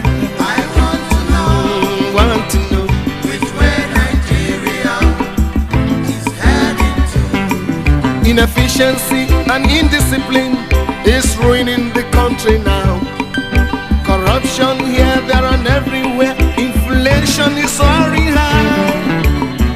Let's save Nigeria, so Nigeria won't die. Which way Nigeria? Which way Nigeria? Which way to go? Which way to go? I love my fatherland. Oh, sure, sure. I want to know. Yes, I want to know. Which way Nigeria is heading to? We made mistakes during the oil boom, not knowing that was our doom. In your car, At work, at home, on your This is smartphone. Star Radio. This is Star Radio UK. Let's save Nigeria, so Nigeria won't fall. Which way Nigeria? Which way Nigeria? Which way to go? Which way to go? I love my fatherland. Oh yeah. I want to know. Yes, I want to know. Which way Nigeria is heading to? Green revolution is a reality. This is Let's Star give it Radio a chance to UK. grow. Let's join our hands to farm the land so we can have enough food to show. Let's save Nigeria, so Nigeria won't die. Hello, lovely listeners. Tune in to the renewed show with Charlotte. Make it a date to listen to me this and every Thursday at 5 p.m. on Star Radio UK. Tune in to an hour of power, an hour of encouragement, an hour to inspire you to stay positive and strong in this season.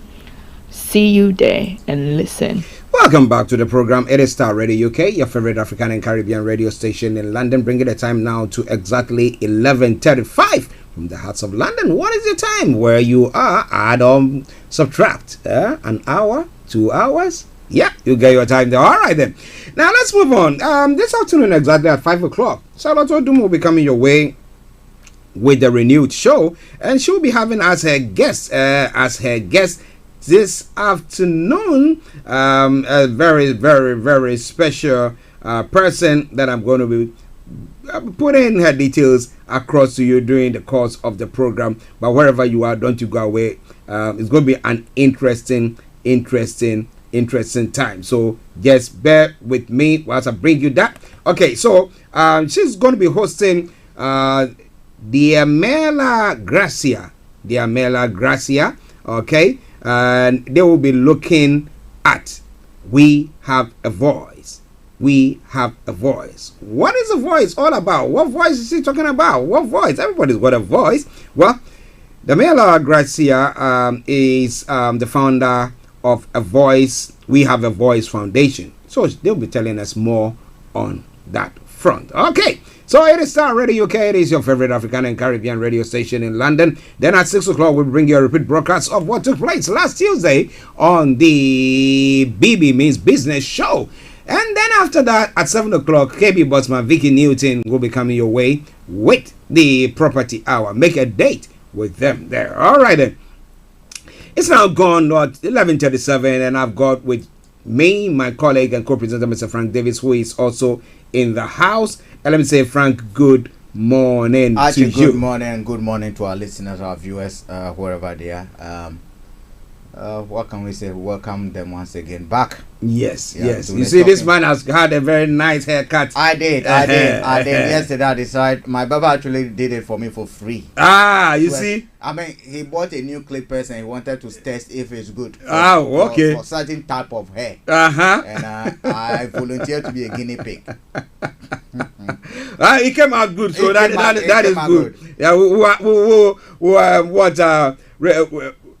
recommend that him to you wherever you are. If this were vaccine, it would have gone without any hesitation. Sister Ginalate, good morning to you. Pastor Chris, good morning to you. Talking about Pastor Chris, Revelation, Love World TV. Yeah, we again fined is that 25,125,000 again. Yes, by Ofcom for actually propagating what they call anti-vaccine and anti-corona messages that cannot be backed by verified evidence and substantiated. So Ofcom did that again to them. I see. Well, that's why I told you that Yomi is checking up on some stories before we bring your way, because we don't want to bring you any half-cooked or half-baked stories. We want to make sure 25,000. 25,000 pounds. Whoa. Not Zimbabwe dollars. Well, he's got the money, he can pay it. Neither is it Sudan dollars. This is the Queen's own head. This is where the Queen's own head is. You know.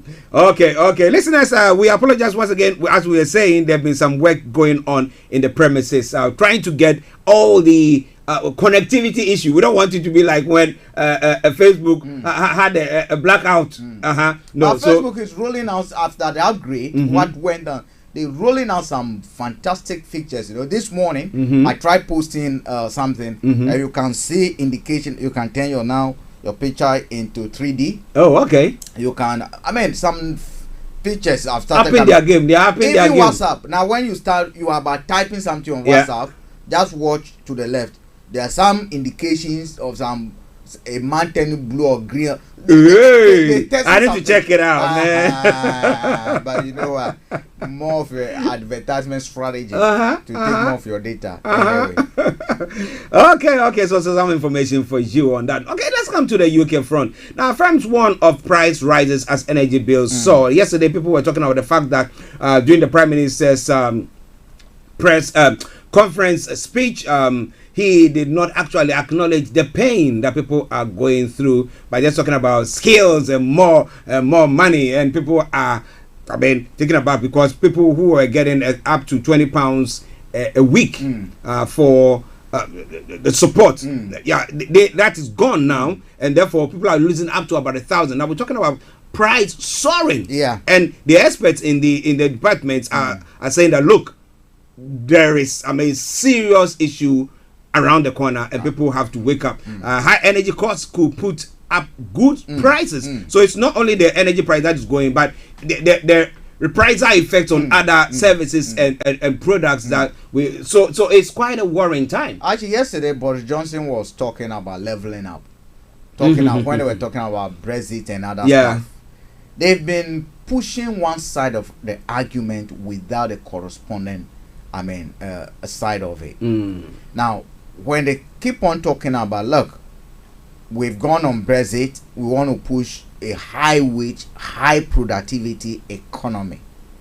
What he's not telling us is that means high priced economy. Yeah, of course. That's what, basically, that's what you're saying. Yeah. Because if I'm a business person and I have to increase prices like the way truck drivers now are demanding more and are duly being paid more, and experts are telling us that the job market is now becoming vacancies are there, but the skill set to take up some of those jobs are not there. While you have a lot of people on benefit, you still have a lot of vacancies. You can't go to Brixton Station and say, okay, all those who have signed up to be employed today, as we speak, all of you become truck drivers. No. They can't do it overnight. It doesn't work. That it takes a lot of time. So one thing they are not telling us is that there's going to be price increases, and actually we've seen it. You go to the shop now, you don't need energy. Within 3 months, I've got a lot of energy. My prices go up twice. Yesterday, I received an email from my one of the gas suppliers that because of changes in gas and other things, they will increase the price and other things. What do? Actually, a £20 a week is £1,040 a month. Yeah, a year. A year, okay? That is someone's annual gas bill. Someone's annual gas and electric bill. Are you getting me? That is someone's whole council tax. A whole year. Yeah. We are also being told councils are now going to increase that by 5%. This year it went up. Yeah.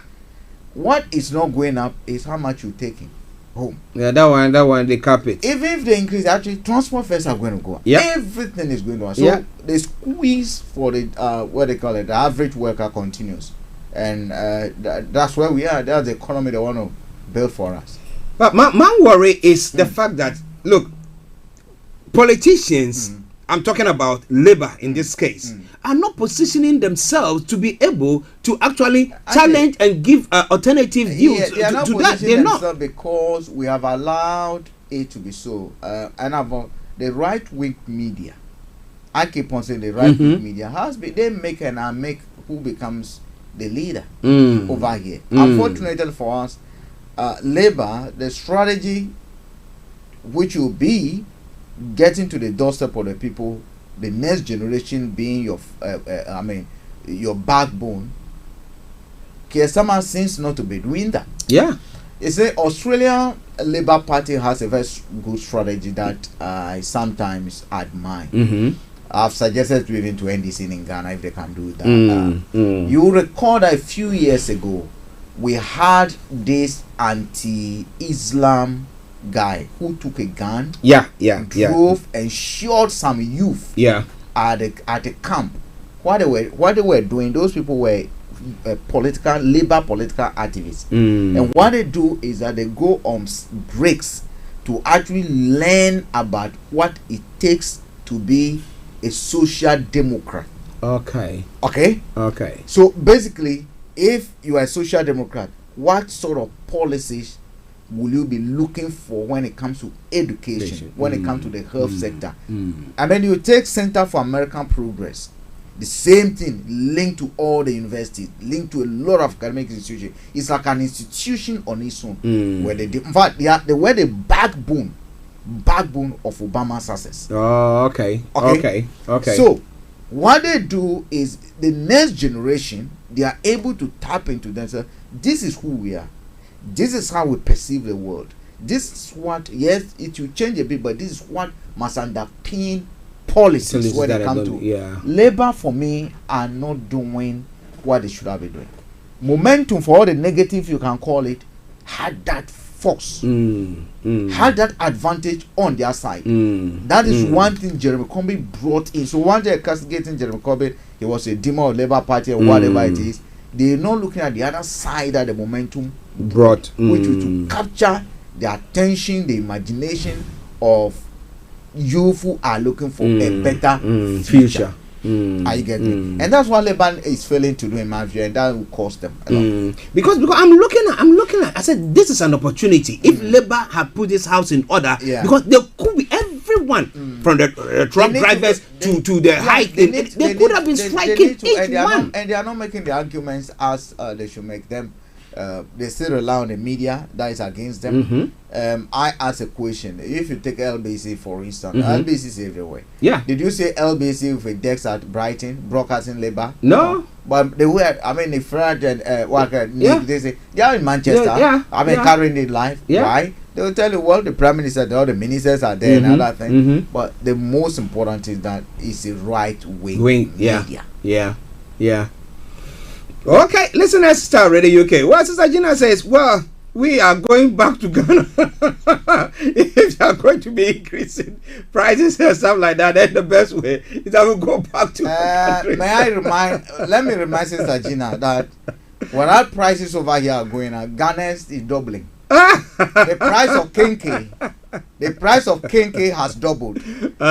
Just so if you are a fan of Gankome, you need Pakushito. Pakushito price is gone up. It's gone up.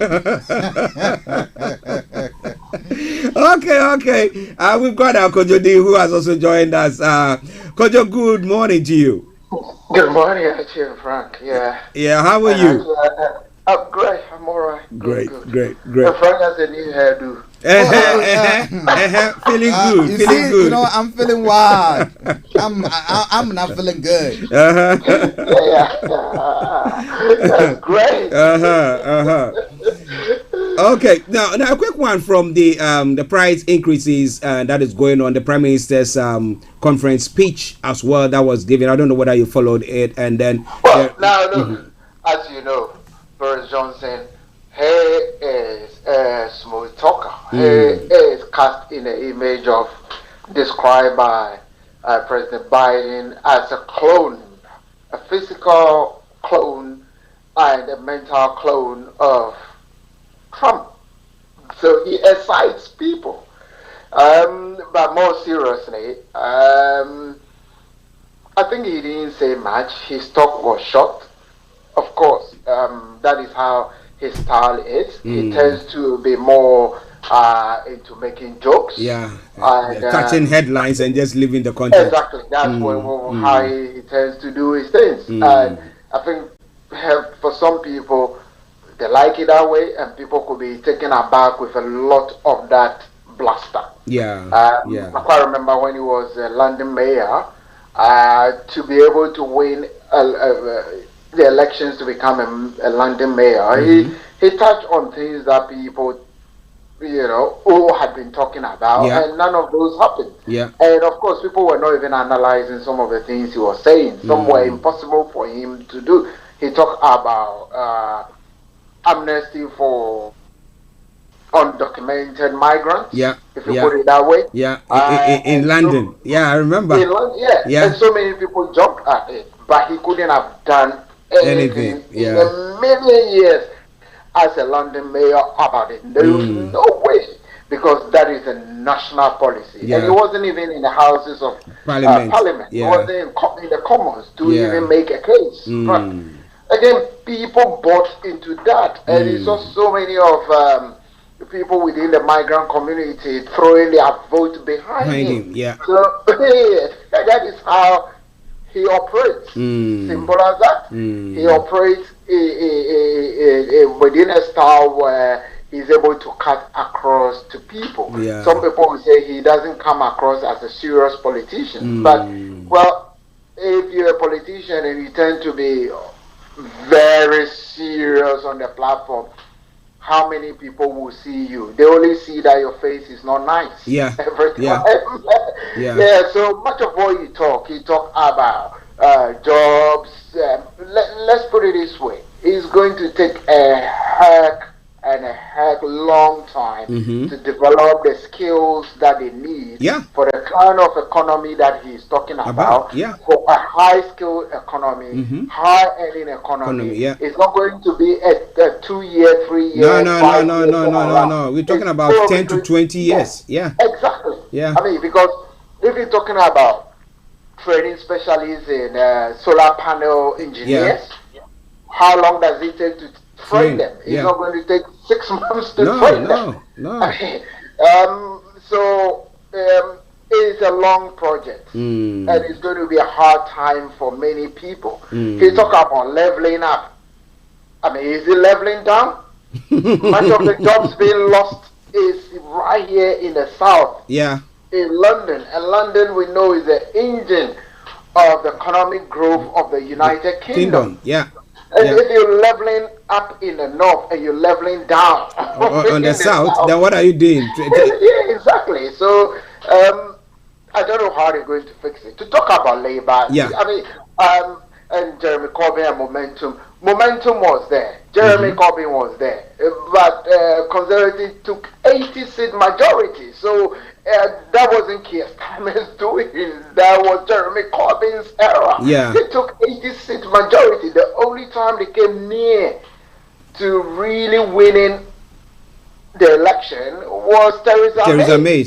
But some people are of the view that it's because Jeremy Corbyn wasn't coming straight with either if they wanted the Brexit to be done and stuff like that. So that was what brought about the split that caused Labour to lose seats, because they wanted him to come out straight to say yes, Labour is for, or no, they are against that. But being in the middle, they thought no, it's not serious. And then that's what might have caused them. But I don't see Keir Starmer. I mean, look at the truck issue. Look at the hikes in prices that are going on. There are a lot of things that Keir Starmer could, stand on that to bash Labour, to bash the Conservatives, but he's not seem to be doing that. He's not up to it at all.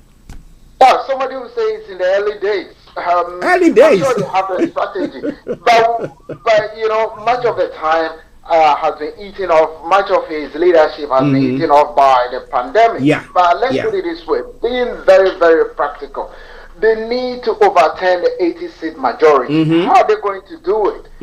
Look, it's going to be a very, very, very tall order. Look, if they took all the seats that they lost in the Red War, Mm-hmm. as they call it. They want all of them back again. That will still not give them the majority. Yeah, yeah. And if they win even all the seats back from Scotland, Mm-hmm. it still wouldn't give them that majority. Scotland is 50-something seats. If they won all those seats and take the Red War, then probably it has to be a combination of that. And taking some of the other seats from the Conservatives, then they need probably to win in the next election in their current form. They probably need to win about 120 something seats to get to form a majority government. Are they capable of doing that? No. The answer is probably no. It's going to take a long time. And so they have a difficult position to turn the scales in their favor. So if I were them, which they've always ruled out, they're not going to go into any coalition with SNP. But are they capable of winning Scotland? No. SNP is too powerful at the moment. Exactly. Yeah. So if they even won all the red seats that were taken from them within England, they need a kind of a coalition with the Liberal Democrats and the SNP to form a government, which will put a demand on them. So it's going to look. I listened to is it Jess Phillips the other day? Yeah. She was plain. You know, she's a plain, straightforward talker. Yeah, yeah. She said it's going to be a difficult prospect. She's not going to lie. That's the word she used. She's not going to lie. It's going to be a difficult time for Labour to try to turn the scales in their favor. So whether Keir Starmer is charismatic or not, it's still going to be a tall order for them. I mean, it's going to be a difficult prospect for them to do it. I mean, the reason why Jeremy Corbyn constantly wasn't trying to say he's a Brexiter or towing the Brexit line, again, they were going to get some of their people, especially the youth, who wanted to be in the EU. If Jeremy Corbyn had done that, potentially some of those youth were not going to vote. They were going to go into the camp of Liberal Democrats. Yeah. So it was a difficult thing for Labour to position itself here or there. Unlike the Conservatives, Boris Johnson was a champion. And without him currently, there's no Conservative Party. Yeah. He spearheads. Yeah. I mean, even people who were Remainers quickly switched camp to join the Boris Johnson train because they were seeing that this man is the only alternative to win them elections upon elections. So that is the situation now. Even with all these difficulties that we are all projecting to see, when wages get increased, we can't predict whether inflation will drop. Inflation might be going up. Yeah. It's going to go up. Interest rates up. Exactly. Food prices are already going up by 5%. Everywhere you go. I mean, yesterday I drove past the fuel stations and I look at the prices on the pumps. Yeah. I mean, last week yes, going up. Were 125. This week they are 140. Yeah. And going up. Yeah, I got 139 somewhere. Yeah. So that is what I'm saying. They are 140 going up and up. You drive past the motorway where last week most of them were around 145. This week they are 155. So everything is going up. But even that does not even work in favor of Labour. So it's going to be a tall order for them and a difficult time for them. I mean, how that I would say is that they have to keep on doing what they are doing. That's all you can say. Yeah. Well, what they are doing, is it good enough? That's the question. What they are doing, because conservatives have come to say that, look, it's Labour who caused the financial crash of the. But America never said. No American president said that their predecessors caused that. They were saying it was the banks, the financial institutions that caused that. But Labour sits back and just accept that particular notion all the time, not challenging that. No. Conservatives have been in power for how many years now? More than 10 years. They are in the 11th year. Yet, they will now go back and say, and Labour did that, and Labour did that. Well, I think now a greater majority of the population actually knows that it was in Labour. The Conservatives have been in power for close to 11 years. Yeah. So who has been handling the economy? Who has borrowed more? Look, if they say Labour borrowed so much, they have borrowed 3 times what Labour borrowed. Yeah. And I think now people know that argument is not working anymore. So if you constantly look at the arguments being put forward, when conservative makes that argument, it seems not to hold. So a lot of their people are no longer making that argument. The argument they are trying to make is attack the personality of the Prime Minister. No, not Labour. I mean, conservative try to and attack the personality of Keir Starmer. Why? Yeah, and not only that, they go on that Labour hasn't got any credible plan for the economy, and obviously Labour hasn't said anything that anybody sees credible for the economy. Yeah. So that is what they sort of attack now, that they don't have a plan, and nobody is showing us a plan that the opposition has. Yeah. So what are the people meant to do?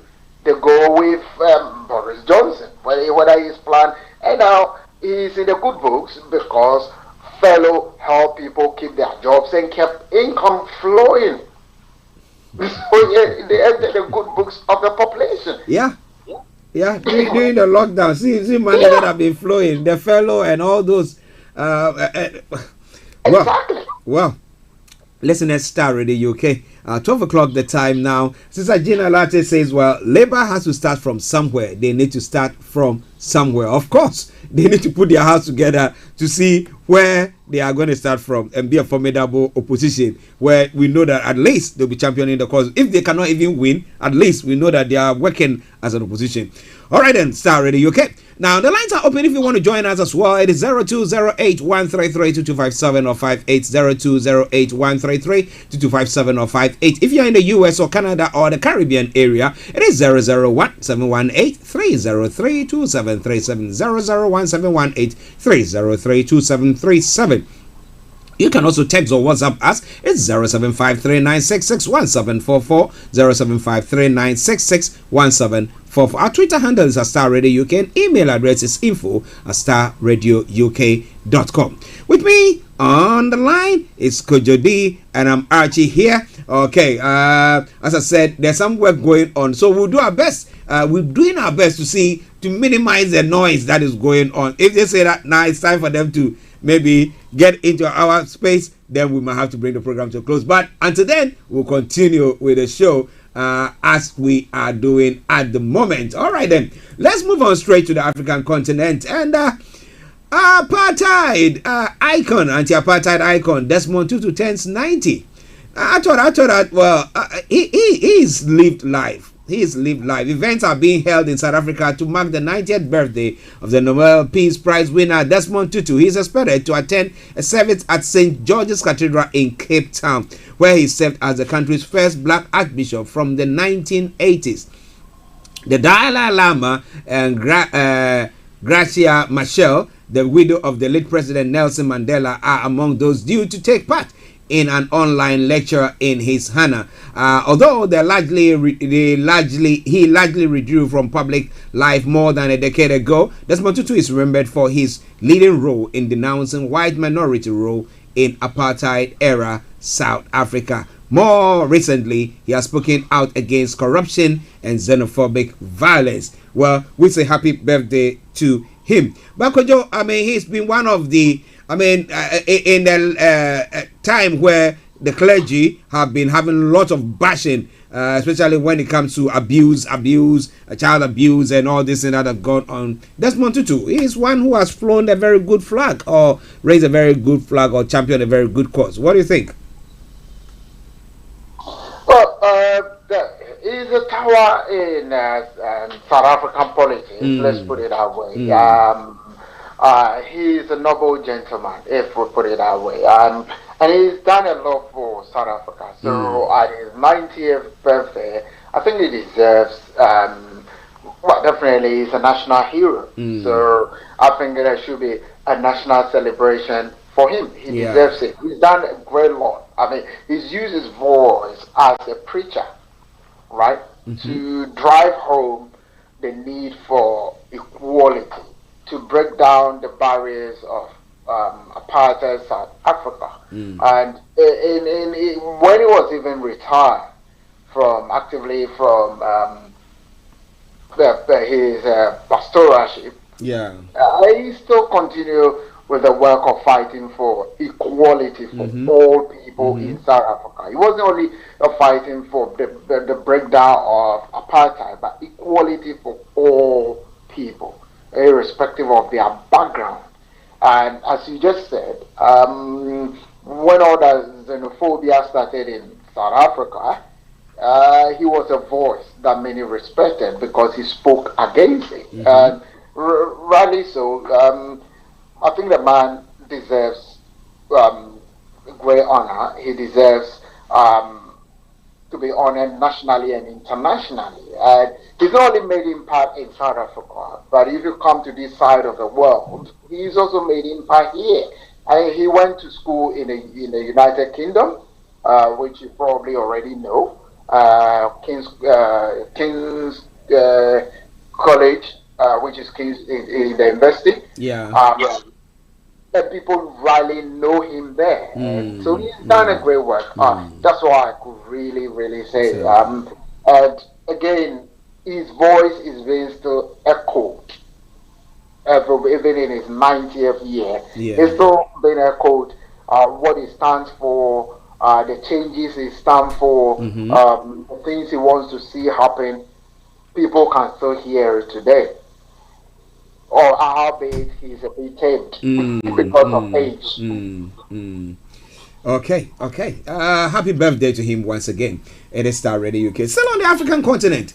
The head of the European mission in Liberia says he is appalled by how dirty and disgusting the capital, Monrovia, is. That we're talking about Liberia now. Despite donors pouring in aid to clean it up and improve living conditions. Now, Laurent de la Hose told a forum organized by the Monrovia City Council that he was a bit surprised by what he saw when he arrived a year ago. Monrovia is a disgusting city. It is a dirty city, he said. Of all the capitals I've seen in my previous posts in Africa, I've not seen one that is as dirty as yours, he added. Now, do we need a foreign entity to come and tell us that our houses are dirty, that we need to tidy them up? Pictures that I'm seeing at the moment, I mean, Kojo, it is proper disgusting. Properly disgusting.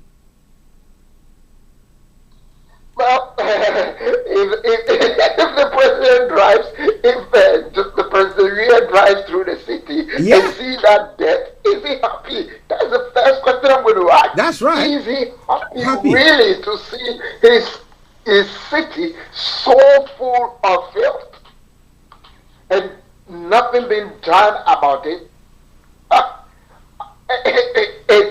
It's making me choke at the efficiency of the city authorities, the inefficiency of the presidency dealing with the issue of debt and filth. And more so, this envoy is saying that monies have been poured in from donors. To have this city clean, to help Liberia become a better place to help. So if Monrovia, which is the capital, is so full of dirt and rubbish and stench, then what about other small towns? Yeah. I mean, it doesn't say well of a healthy country. It just tells everyone that the country is not healthy. It tells everyone that probably monies are being mismanaged. It just tells people that, look, all the money is pouring in from donor support is going into the wrong place. Yeah. It just smacks of corruption. You cannot even clean your city. So, is it that brings into the question here as to whether career politicians are better off than, because you take somebody at Oponwia, he was a footballer, okay? So I don't know, I don't know the level of his education per se. I'm not saying that people who have not gone high in education are not. No. I know people who just went to as Ghana they will say standard 4. And then like serious businessmen. I mean they've employed rather people who have got all the degrees across the globe, and they are the ones working for them, and you can see how he controls them.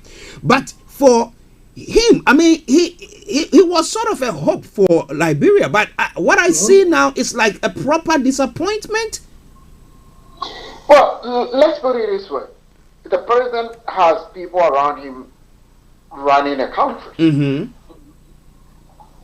Those people running the country together with him, the city council, Monrovia City Council, they are primarily responsible for that kind of thing. Yeah. And they are responsible for cleaning the city. But the city is not being cleaned. Let's put it this way.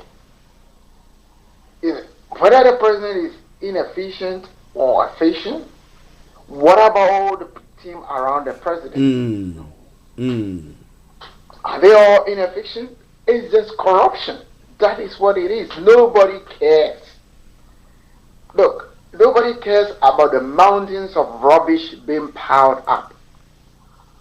I think we all know this saying that says, a clean what? I'm paraphrasing, I've forgotten the actual phrase they use. Is about talking about a clean person is mentally right up there. So I've just re-paraphrased it. Yeah. I can't remember the actual phrase. Yeah, but simply what it means is that all is not well with the country. At all. All is not well with the country. And if you are a foreigner and you live in that country, how would you feel driving through the streets that are full of dirt? And when the streets are full of dirt, it also means there's rubbish, there's disease. Yeah. I mean, let's put it this way: if there's an outbreak of cholera, it will sweep them like no man's business. Yeah. I think it's a shame. It's a big shame on the leaders of the country. They need to do something. I mean, for the fact that they are talking about EU supporting the country, somebody will say, okay, all the support that is going from the EU, from foreign donors, where is the money going to? Is it lining the private pocket of people? When the president was living abroad, did he see the countries he lived, the cities he lived? Was that an extent of the filth and stench? Or he lives in an environment that is clean and it doesn't even drive through the center of town? Maybe. Or when he's even driving through the center of town, he is in a blacked out windows vehicle. So he therefore cannot see anything. I think he sees but cannot be seen. Exactly, that's what I'm trying to say. He sees it, his ministers see it, the city authorities see it. What are they doing about it? They don't care. Simple as that. But you know, some people too would say that, well, the citizens have a role to play in there, because if if you are provided with call it a skip where you can go and dump your bin, and you don't do that, and then maybe dump it in the gutter or across the road, or throw it into when it's raining, come out to come and dump it, and then stuff like that, then you are not helping the authorities at all. So the citizens also have a role to play in there. Well, that's a fact anyway. But if they give you a skip, and the skip gets full out, and it will not be taken away, the skip is not removed, well, what are you meant to do? Where else do you take the rubbish? I mean, and people will keep dumping the rubbish near where the skip is. I mean, from my experience, I live in Africa, I live in Accra. That issue was also there, but there wasn't so much volume of filth. But wherever people find a skip, and the skip gets full, and the skip is not removed at the appropriate time, and when the skip is full, people come and leave rubbish there. And to some extent, you see it even happening in advanced countries. Of the world also.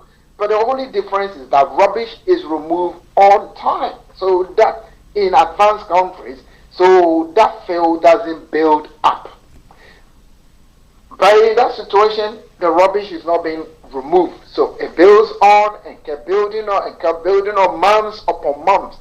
This we are talking about, it's not days or weeks that the rubbish has built at all. It's a mountain of rubbish, and it's built up over months. Well, I remember back in the day when in front of UTC Accra, and I go there, and some of the drains, the stench. I remember every time I go there, I feel ill. When I'm going to pick a cab from a taxi from there, I feel ill every time. So every time I need to go to the central part of Accra, I get very worried. I wish I could just, but when I started driving in town and I don't need to wait and pick anything, then that was better. But I know that now they've stopped all those things. But you know, at times people say democracy, where people just go around do anything. But when it comes to some military regimes there, it puts people in order. People are able, people will not, they'll find ways and means to dispose of it, not just dumping it there, because they know that when they do it, the laws, the authorities will come after them. So at times democracy doesn't help us. What do you think? Yeah, but the rubbish needs to go somewhere. It's not a fault. It has to go somewhere. It has to go somewhere.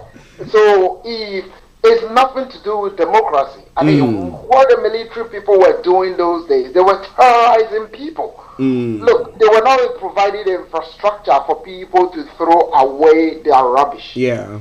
And people were pressed because they go to the dumping grounds themselves to dump everything. And some of those dumping grounds became full up, and people didn't know where to dump waste anymore. Yeah. And they were terrorizing people. So, and ignorantly, if I could remember when I was a young man or a child, people were digging holes in their own homes, in the ground. And throwing rubbish in there, and then bend them. And bending it up. Yeah. But that was still wrong.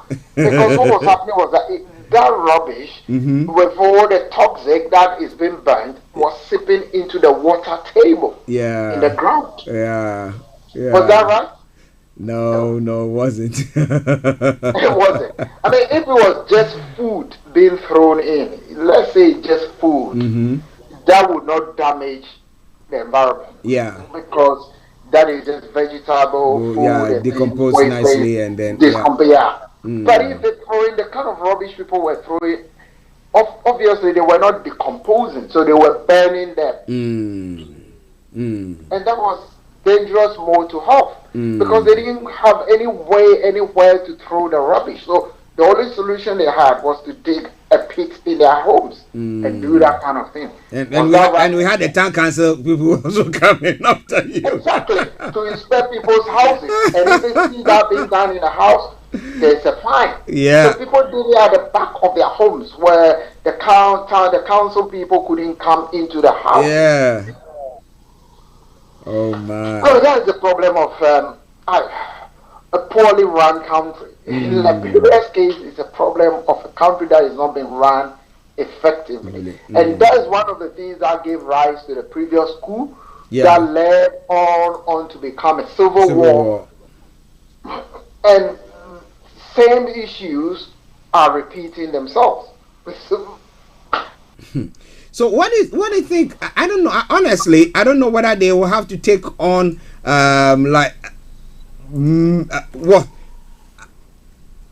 whether reconstruction of, because I think Monrovia has now been filled. They're talking about 1 million people, residents in Monrovia. I don't know. I've not been to Monrovia before, so I don't know how big the city is. But looking at it, that means that the people are virtually overflowing or more than the geographical area that they are covering, and therefore facilities were not also put in place for people to move in there in that numbers, and that is what's causing it. So what is the way forward for them? Well, the issue isn't only population, right? The issue is simply, as you can see, the official, Laurent de la House, was saying that the city officials and the country itself should account for the money that they receive from the donors and the taxes they collected from businesses. It's landing in someone's pocket. Yeah, so that's what the problem is. I mean, he's looked into the thing and said, look, these people collect monies from businesses to clean the city. Yeah, they are not cleaning it. They collected money from donors to maintain hygiene in the city, yet that has not been done. So where did the money go? But does it have to take a foreign person to come and tell us that our house is dirty?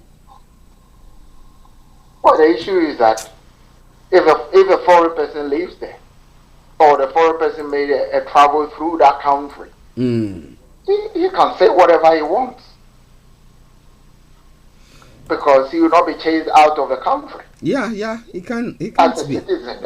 He will not be muzzled out with police force to shut him up. So he can say whatever he wants. They are the ones who donate money to you. So what can you say?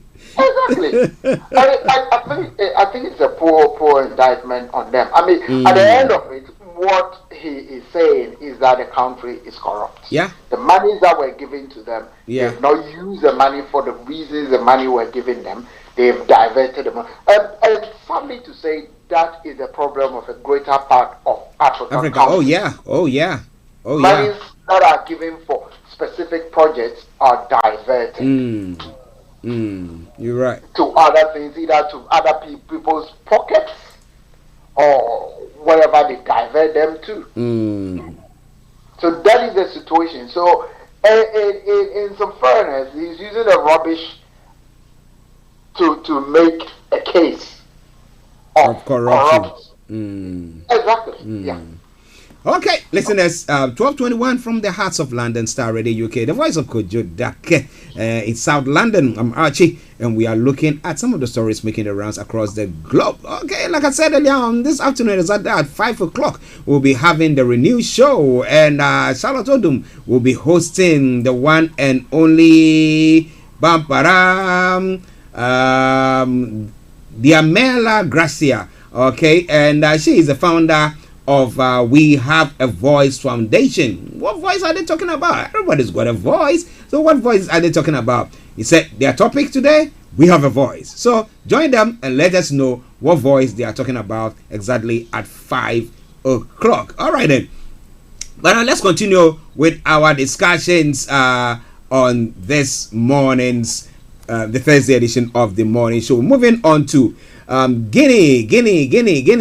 Now, Kano Mamadi Domboya, who claimed power in Guinea following a September 5th military coup on Wednesday, named development veteran Mohamed Bevugui, Prime Minister in a decree read on public television. Now, Bevugui, 68, has had a prestigious career with an international organization, including the UN, but has no national government experience. Now, potentially distancing himself from the Guinean political infighting of recent years. Okay, now this is a man that Demboya has put it in place. The son of a diplomat, The engineering graduate is an expert in agriculture development, financing, and risk management. Domboya earlier this month promised to respect the country's international commitments while transitioning to civilian rule as he was sworn in an interim as interim president. He had led the overthrow of the president Alpha Conde on September the 5th. Domboya was sworn in by the Supreme Court head Mamadou Sila for a transition period of unspecified length on October 1. Now, interestingly, why I picked this story was that now he's putting things in place, but he's not said when they are going to return the country into civilian rules. Meanwhile, he's saying that everybody who becomes part of this government will not have a right to run in any election. I don't know how long, whether the next election, the next civilian rule that is going to start, that's what he's talking about, or forever. I don't know what he said there as well. But appointing someone like this, a neutral person, do you think that will? I mean, I don't know much about this gentleman who was appointed for what do you call him? Bevergu. Okay, 68-year-old. Well, he is an engineer, agriculture engineer, and stuff like that. Do you think he's the right person? What is at stake for the Guineans now? Well, you're right to say we don't know much of the background. Muhammadu or Mohammed Bevogi. We don't know much about him. And with his age, really, apart from he's an agro-finance expert. He's an agro-finance expert. We don't know much about him. And his relation with a former Guinean diplomat. Who served in the AU. Yeah. The then Organization of African Unity, which is now popularly called AU. Yeah. We don't know much. Well, I don't think the 68-year-old is ever going to want to even contest for presidency. Yeah, at that age, 68. At that age, no, he's probably not going to. And the reason why probably the military leader, Domboya, hadn't actually given any date as of now, is probably still nominating and forming a transition council. As he said he was going to have a transition council, and those people will oversee to the transition back to a civilian rule. So they haven't actually, he's still naming people. Effectively, that is what he's saying. So now he has an acting prime minister, and he said the individual is going to oversee the transition to civilian rule. So when this person comes in picture, maybe there might be a consultation between Domboya and himself, and they're going to pick further people to form the transition council. Then after all those people have been picked, then the transition council will meet and deliberate on when to transition the country back to civilian rule and what would be the modalities to do it. So for now, Domboya who is the leader, is now hand-picking people as he appears. He's picking people maybe with advice of his council, or looking at people's CVs and looking at people's capabilities, looking at their backgrounds, and saying, no, this person can be part of the transition overseeing team. So he's still picking people. That's all I can say. Okay. You cannot actually name a date when you don't even have a team to work with who oversee the transition to the civilian rule. So it appears to me that is what he's doing now. He is handpicking people. He's picked the first person, which is the prime minister, and of course that person has to agree to serve in that transition. Of course. And of course, I know probably he's going to agree to serve because he's already gone past retirement age. They are going to pick other people from different, hopefully, I think, from all tribes and all areas of Guinea, so that it can form like a unity or a coalition that will see into the civilian rule. So once that is done, they will definitely come with a date when they believe that transition can happen. Okay. Listeners, it is Star Radio UK. It is your favorite African and Caribbean radio station in London. I'll bring you something from the African front. That is Kojo Day for you, the voice of Kojo Day in South London this afternoon. Yes, but if you still want to join in the discussion, feel free to do so. Call us on 0208-133-2257 or 580208-133-2257 or 58. If you're in US or Canada, it's 0017183032737, 0017183032737. You can also text or WhatsApp us 0753966144. Our Twitter handle is @Starr Radio UK. Email address is info@starradiouk.com. All right, now let's go to Ghana and have a look at some of the stories that is making the rounds there. Now, first of all, I wanted to touch on this Ejura committee report that the NDC is saying is a cover-up. I think the other time we did touch on it briefly. The Opposition National Democratic Congress has described the report of the committee that probed the chaos in Ejura in the Ashanti region as a cover-up. The party at a press conference said the findings of the committee are faulty and flawed. After an objective and painstaking examination of the report, we take the view that the committee's report is a poor attempt at a cover-up. The report is full of faulty findings, flawed conclusions, and deficient recommendations, calculated to shield from accountability the murderers of a social activist, Ibrahim Mohammed, aka Macho Kaka, and the perpetrators of the subsequent state-sponsored killing in Ejura by the military national communications officer of the party, Sami Jemfi, said on Tuesday. He added, nothing could be further from the truth than this claim by the committee, and we in the NDC are appalled by the very labored, albeit unsuccessful, and attempt by the committee to shield the perpetrators of the heinous crime from liability and punishment. That finding flies in the face of the facts that and cannot be accepted by Ghanaian people who expected nothing short of the truth from any impartial inquiry worth its salt into the sad event that unfolded at Ejura. Now, that's what they are saying. Now, looking at the embodiment of the committee, the district police commander of Ejura, DSP Philip Kojo Hammond, being transferred, and all the others. But you're looking at the makeup of the committee, you thought that they will come up with something.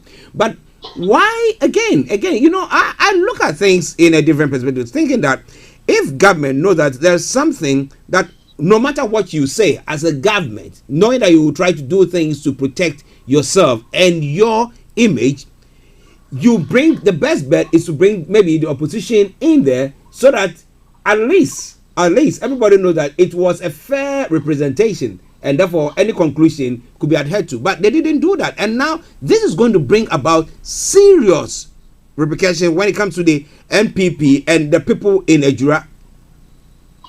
Well, put it this way. The committee itself hasn't got any legal backing. Okay. Yeah, so they didn't have any legal backing to enforce any of the recommendations they've made or the conclusions they've arrived at.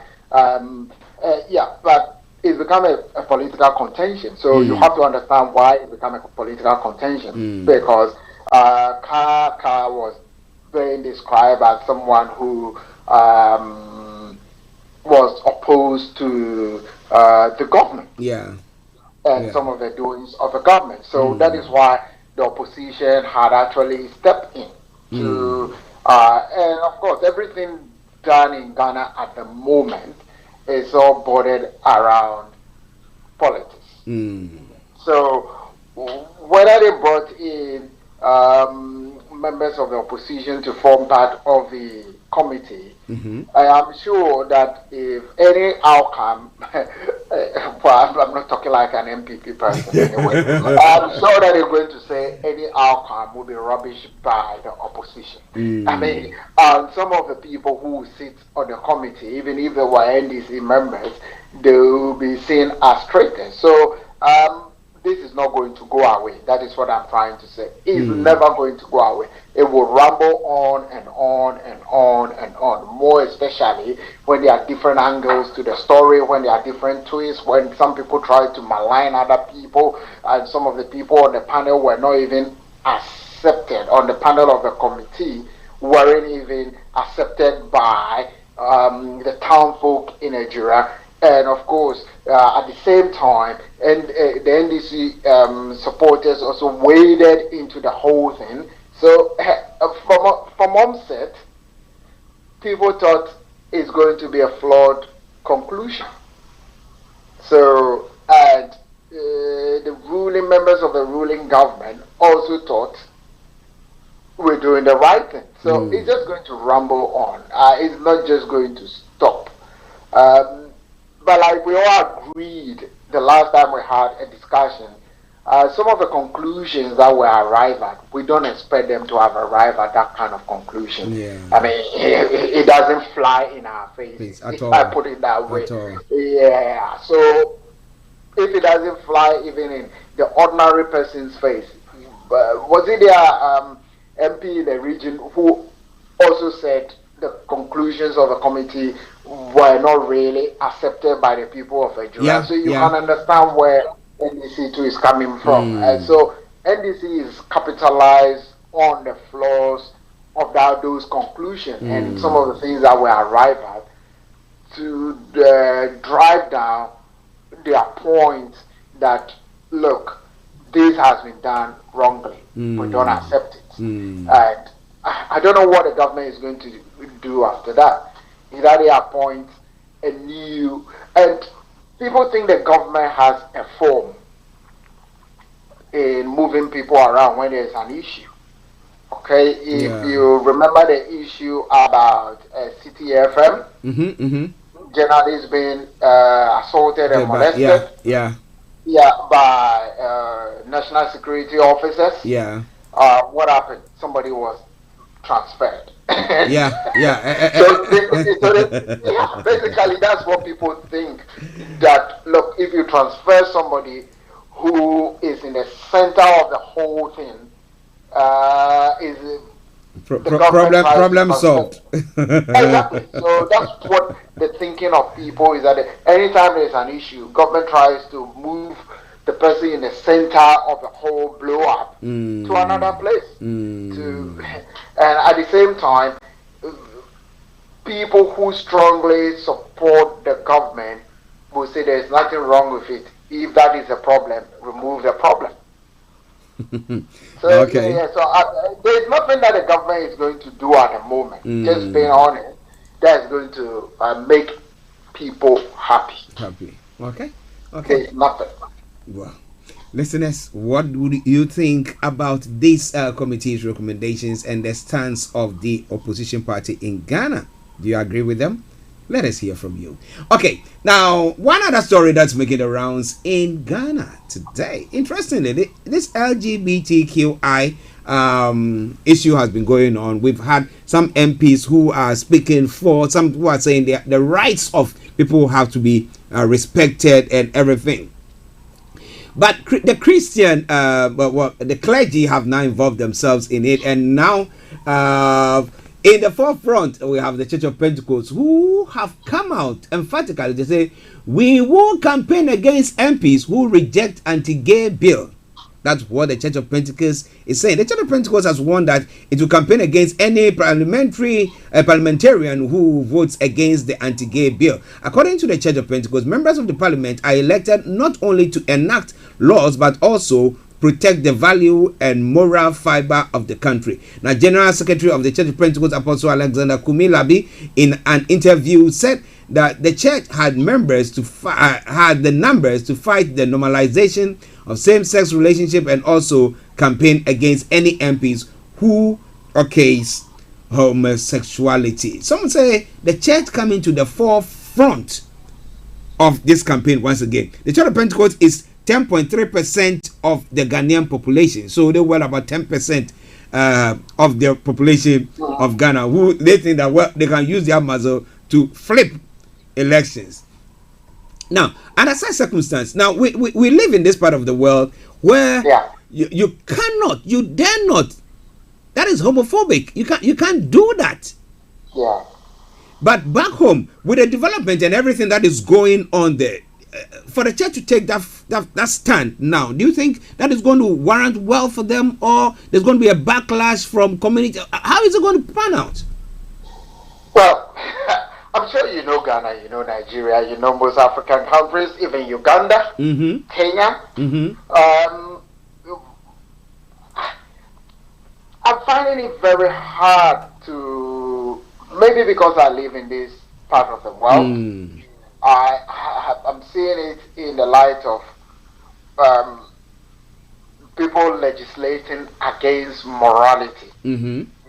That is how I see it. How do you legislate against morality? There are a whole host of issues within that whole debate about LGBTQ rights in Africa and in Ghana. So I think the problem we have is we want to legislate against issues involving people's morals. So, the way that we Christians, the whole Christian or Christian churches, the way Christian churches are stepped into the whole debate makes it difficult for any lawmaker to take a different view. And it's not only Christians. Even Muslims have stepped into the whole argument. So it's making it so difficult. Now, if you hear the General Secretary of the Church of Pentecost saying that we will campaign against politicians who did not support this bill, you're putting a knife or a gun, a knife at their throat, or a gun to say that if you do that or else. And I find it so difficult to say that you are not giving the lawmakers that kind of freedom to exercise their own judgment, but you are pushing them down into a direction that they wouldn't want to take. But knowing the way politics plays in Ghana, most of these MPs will want to retain their seats. So even if it's something they really don't want to, a decision they didn't want to make, they are being forced to make that decision. Yeah, so that is where it becomes difficult to reconcile religion, culture, and law. But somebody, just to interject there, some would say that Ghana is not a Christian country. Is it? Well, irrespective of, Ghana is not a Christian country, as the Constitution says. Ghana is it's a secular country. Secular state. Yeah, it's a secular state, just like France, just like the UK. United Kingdom. Yeah, they are all secular states. But increasingly, you have to understand that Christianity is the largest grouping in the country. Of course, virtually, of course. about 70% of the country is largely dominated by Christians. So the Christians can push any agenda they want. It becomes very difficult for when you go into the House of Parliament, the MPs, a huge chunk of the MPs go to some of these churches. So you have to understand they are Christians. You have to understand where the pressure is coming from. But the problem I have, do we legislate as a country against morality, against culture? Are we legislating for culture and morality? As much as it is not in line with our cultural values, it is not in line with our moral values, because if we ascribe ourselves as Christians, do we want to take the view that we want to legislate and criminalize all these people? that is the point I'm trying to. Do we legislate? God doesn't legislate against us. So do we want to? I mean, God has given us our free will. We are judged according to what the scripture says. We are judged. But I think the message being driven across within the population is that let's protect our values. Let's protect our morals. It's true we want to do that, but we'll use the law to do it.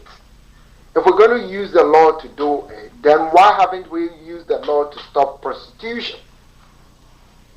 Yeah, that is okay. They are not talking about. Why haven't we used the law to stop people watching pornography? Recently, I saw a news item on the Ghana web that Ghana is one of the countries that people watch volumes of pornography. Oh wow! Why haven't we used the law to stop that? If we're talking about moral values of the public, we're not using the law to legislate against pornography, against prostitution, whether male or female prostitution. We are not using the law to do that. Howbeit, once in a while, the police arrest people for being prostitutes. They do arrest them here and there. But how many of them are criminalized? Zooch. How many of them go to jail? Zero. But here we are starting to use the law to legislate against people practicing homosexuality or gay acts, or let me put it LGBTQ. We want to use the law to, and that is a minority compared to people practicing prostitution. I'm sure if I'm making this point in Ghana, my head will be chopped off. Oh God! People will wonder, is this guy even a Christian? But seriously, I think we shouldn't use the law. It's an abuse of the law, in my view. We shouldn't use the powers that we have as Christians. As much as I dislike the act, the practices, act itself. Does it mean that I should use the law to force the people not to adhere, to toe into my own way of? No, I think if God gives us our will to practice freely, we should allow these people to judge themselves that the kind of life they want to be in is acceptable in their own view. And we should allow society to condemn them. That's what I'm trying to say. We should allow the society within Ghana to condemn this type of thing. But we shouldn't use parliamentarians to legislate against them. So we as a church, what do? The churches should be actively preaching. The mosques should continuously speak about it, but go as far as using the law to make them people who become criminals. Use the law to criminalize them. I think it's steps too far.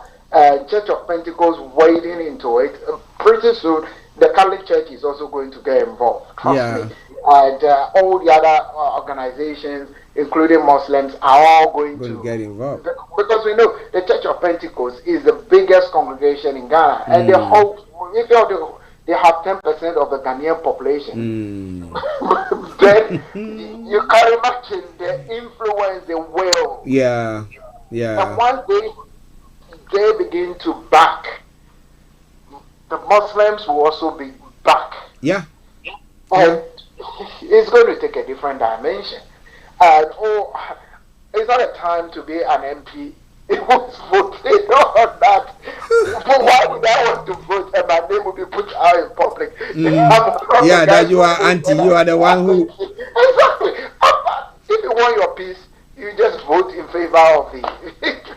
That's how I see it. But, well, let's see how it goes. We have so many people in academia. And we have a lot of lawyers and solicitors, barristers, fighting that these shouldn't happen. People should not be criminalized. Yeah. But I don't know how far their voices will go. Yeah. As whether government will adhere to it or not is a different thing altogether. The government cannot do anything if a bill goes to the MPs to vote on. What will government do? The bill was accepted. I mean, when Natty George drew up the bill, hurriedly sent the bill to Parliament. I'm not sure all parliamentarians were careful. I mean, that was when the bill was first presented. That was when ministers of state were being vetted, and you can see all the answers they were given. They were all trying to stray away from that. From that, because they don't want to be the no, they caught up in it. No, at all. Who will be said, oh, they kick against it, and as a result, that will be a bad image for the MPP government. So they are not going to say anything about it. They just went quiet about it. They find clever ways of answering the question. That if it affects the culture, yes, then it has to be looked at. They didn't want to really get involved. And I think for most people, that is how it's going to be. And for most of the lawmakers, except these votes are done in secret. Well, if they are not done, we'll see what happens. As whether government will, buckle under that pressure to do the bidding of the Church of Pentecost and other religious bodies there. But I'll take you back to 2-3 years ago when it was being alleged that the sexual education training in schools was introducing people to become lesbians, gays, I remember. So what happened? Yeah, the backlash there, I remember. The backlash. So government was persistently denying that is what they are doing, and eventually the whole thing was killed. Yeah. So that is a similar thing I see happening. Whether they want it or not, they will have to go with what is happening. More especially when Church of Pentecost Well, okay. Now let's touch on one story quickly and then we'll go away. Now we will talk about the IGP, who we think was doing very well, the Ghanaian IGP, who is now being, someone giving him 14 days ultimatum to go and arrest a presenter, a journalist, Captain Smart. Now, Ernest Owusu Bempa wants Captain Smart arrested for allegedly keeping a vehicle owned by Kweku Otin. He claims a court has issued a bench warrant for Captain Smart's arrest. He reckons the IGP is dragging his feet on the issue. The Inspector General of Police, Dr. George Ekufuado Dampare, has been told that he has 14 days to cause the arrest of the controversial media personality, God's Brain Captain Smart. The IGP, according to Ernest Owusu Bempa of the pro-government group Fixing the Country movement, should order officers of the Ghana Police to arrest Captain Smart, else a citizen arrest will be activated. Now, whatever radio that he was speaking on, they just go on spewing whatever thing that they want to speak. But you looking at the IGP and looking at the good work that he's doing. Quite recently, we have the president saying that he supports the action that he's taking, gives him the 100% support. As to whether maybe when he start apprehending people that are close to him for bad deeds, that will be also be seen as still supporting him or not. That's a different thing. But why should NSO Usubempa command the IGP that I'll give you 14 days to go and arrest somebody? He is the person at the helm of it. He will look at it. If it warrants his arrest, they will arrest him. Maybe they've had even a talk with him. But what are these people doing again?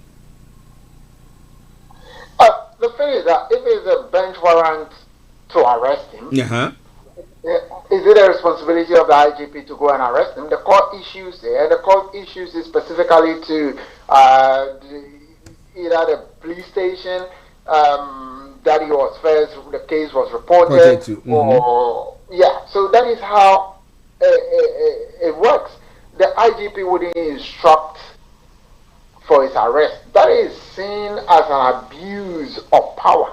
I mean, why should the IGP get involved when he's been given a bench warrant to be arrested? Yeah, the people supposed to execute the warrant will execute the warrant. I mean, there could be other things contained within the warrant. It could be an issue that he should report to a police station, and he might probably comply with that. There could also be a case of the warrant has been challenged in court. So if a warrant has been issued by the court to arrest Captain Smart, and Captain Smart also got lawyers to go and challenge the warrant, then the arrest cannot take place. Yeah, but Usubempa is saying that he said he is as a citizen vigilante, he has been clothed with powers. What powers?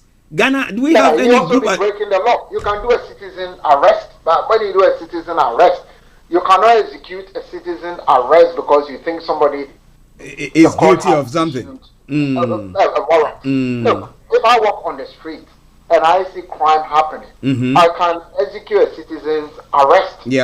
But I have to wait for the police to come and arrest the person. Of course. I can just stop the person. I cannot do anything. And that is so if an Usubempa is saying he wants to proceed to do a citizen arrest, what is he going to do? He can only detain that individual. And if that individual refuses to be detained, what would you do? You need a group of people to detain the individual for the police to arrive to arrest him. So, like I was saying, the court has issued an arrest for him, and he's gone back to court to challenge the validity of that arrest. That the police cannot arrest him because he has been challenged. So how are they going to arrest him? How is the IGP going? These sort of things are done like pushing people to execute. Is like telling the IGP that we have campaigned for you to be an IGP. Now it is your turn to help us out when we don't like somebody. I find it so. I find it a bit wrong. Exactly. If there's a court issue an arrest, someone can go back to the court and challenge on what basis have you issued that bench warrant that I should be arrested. And when I go there to challenge it, the whole process stalls.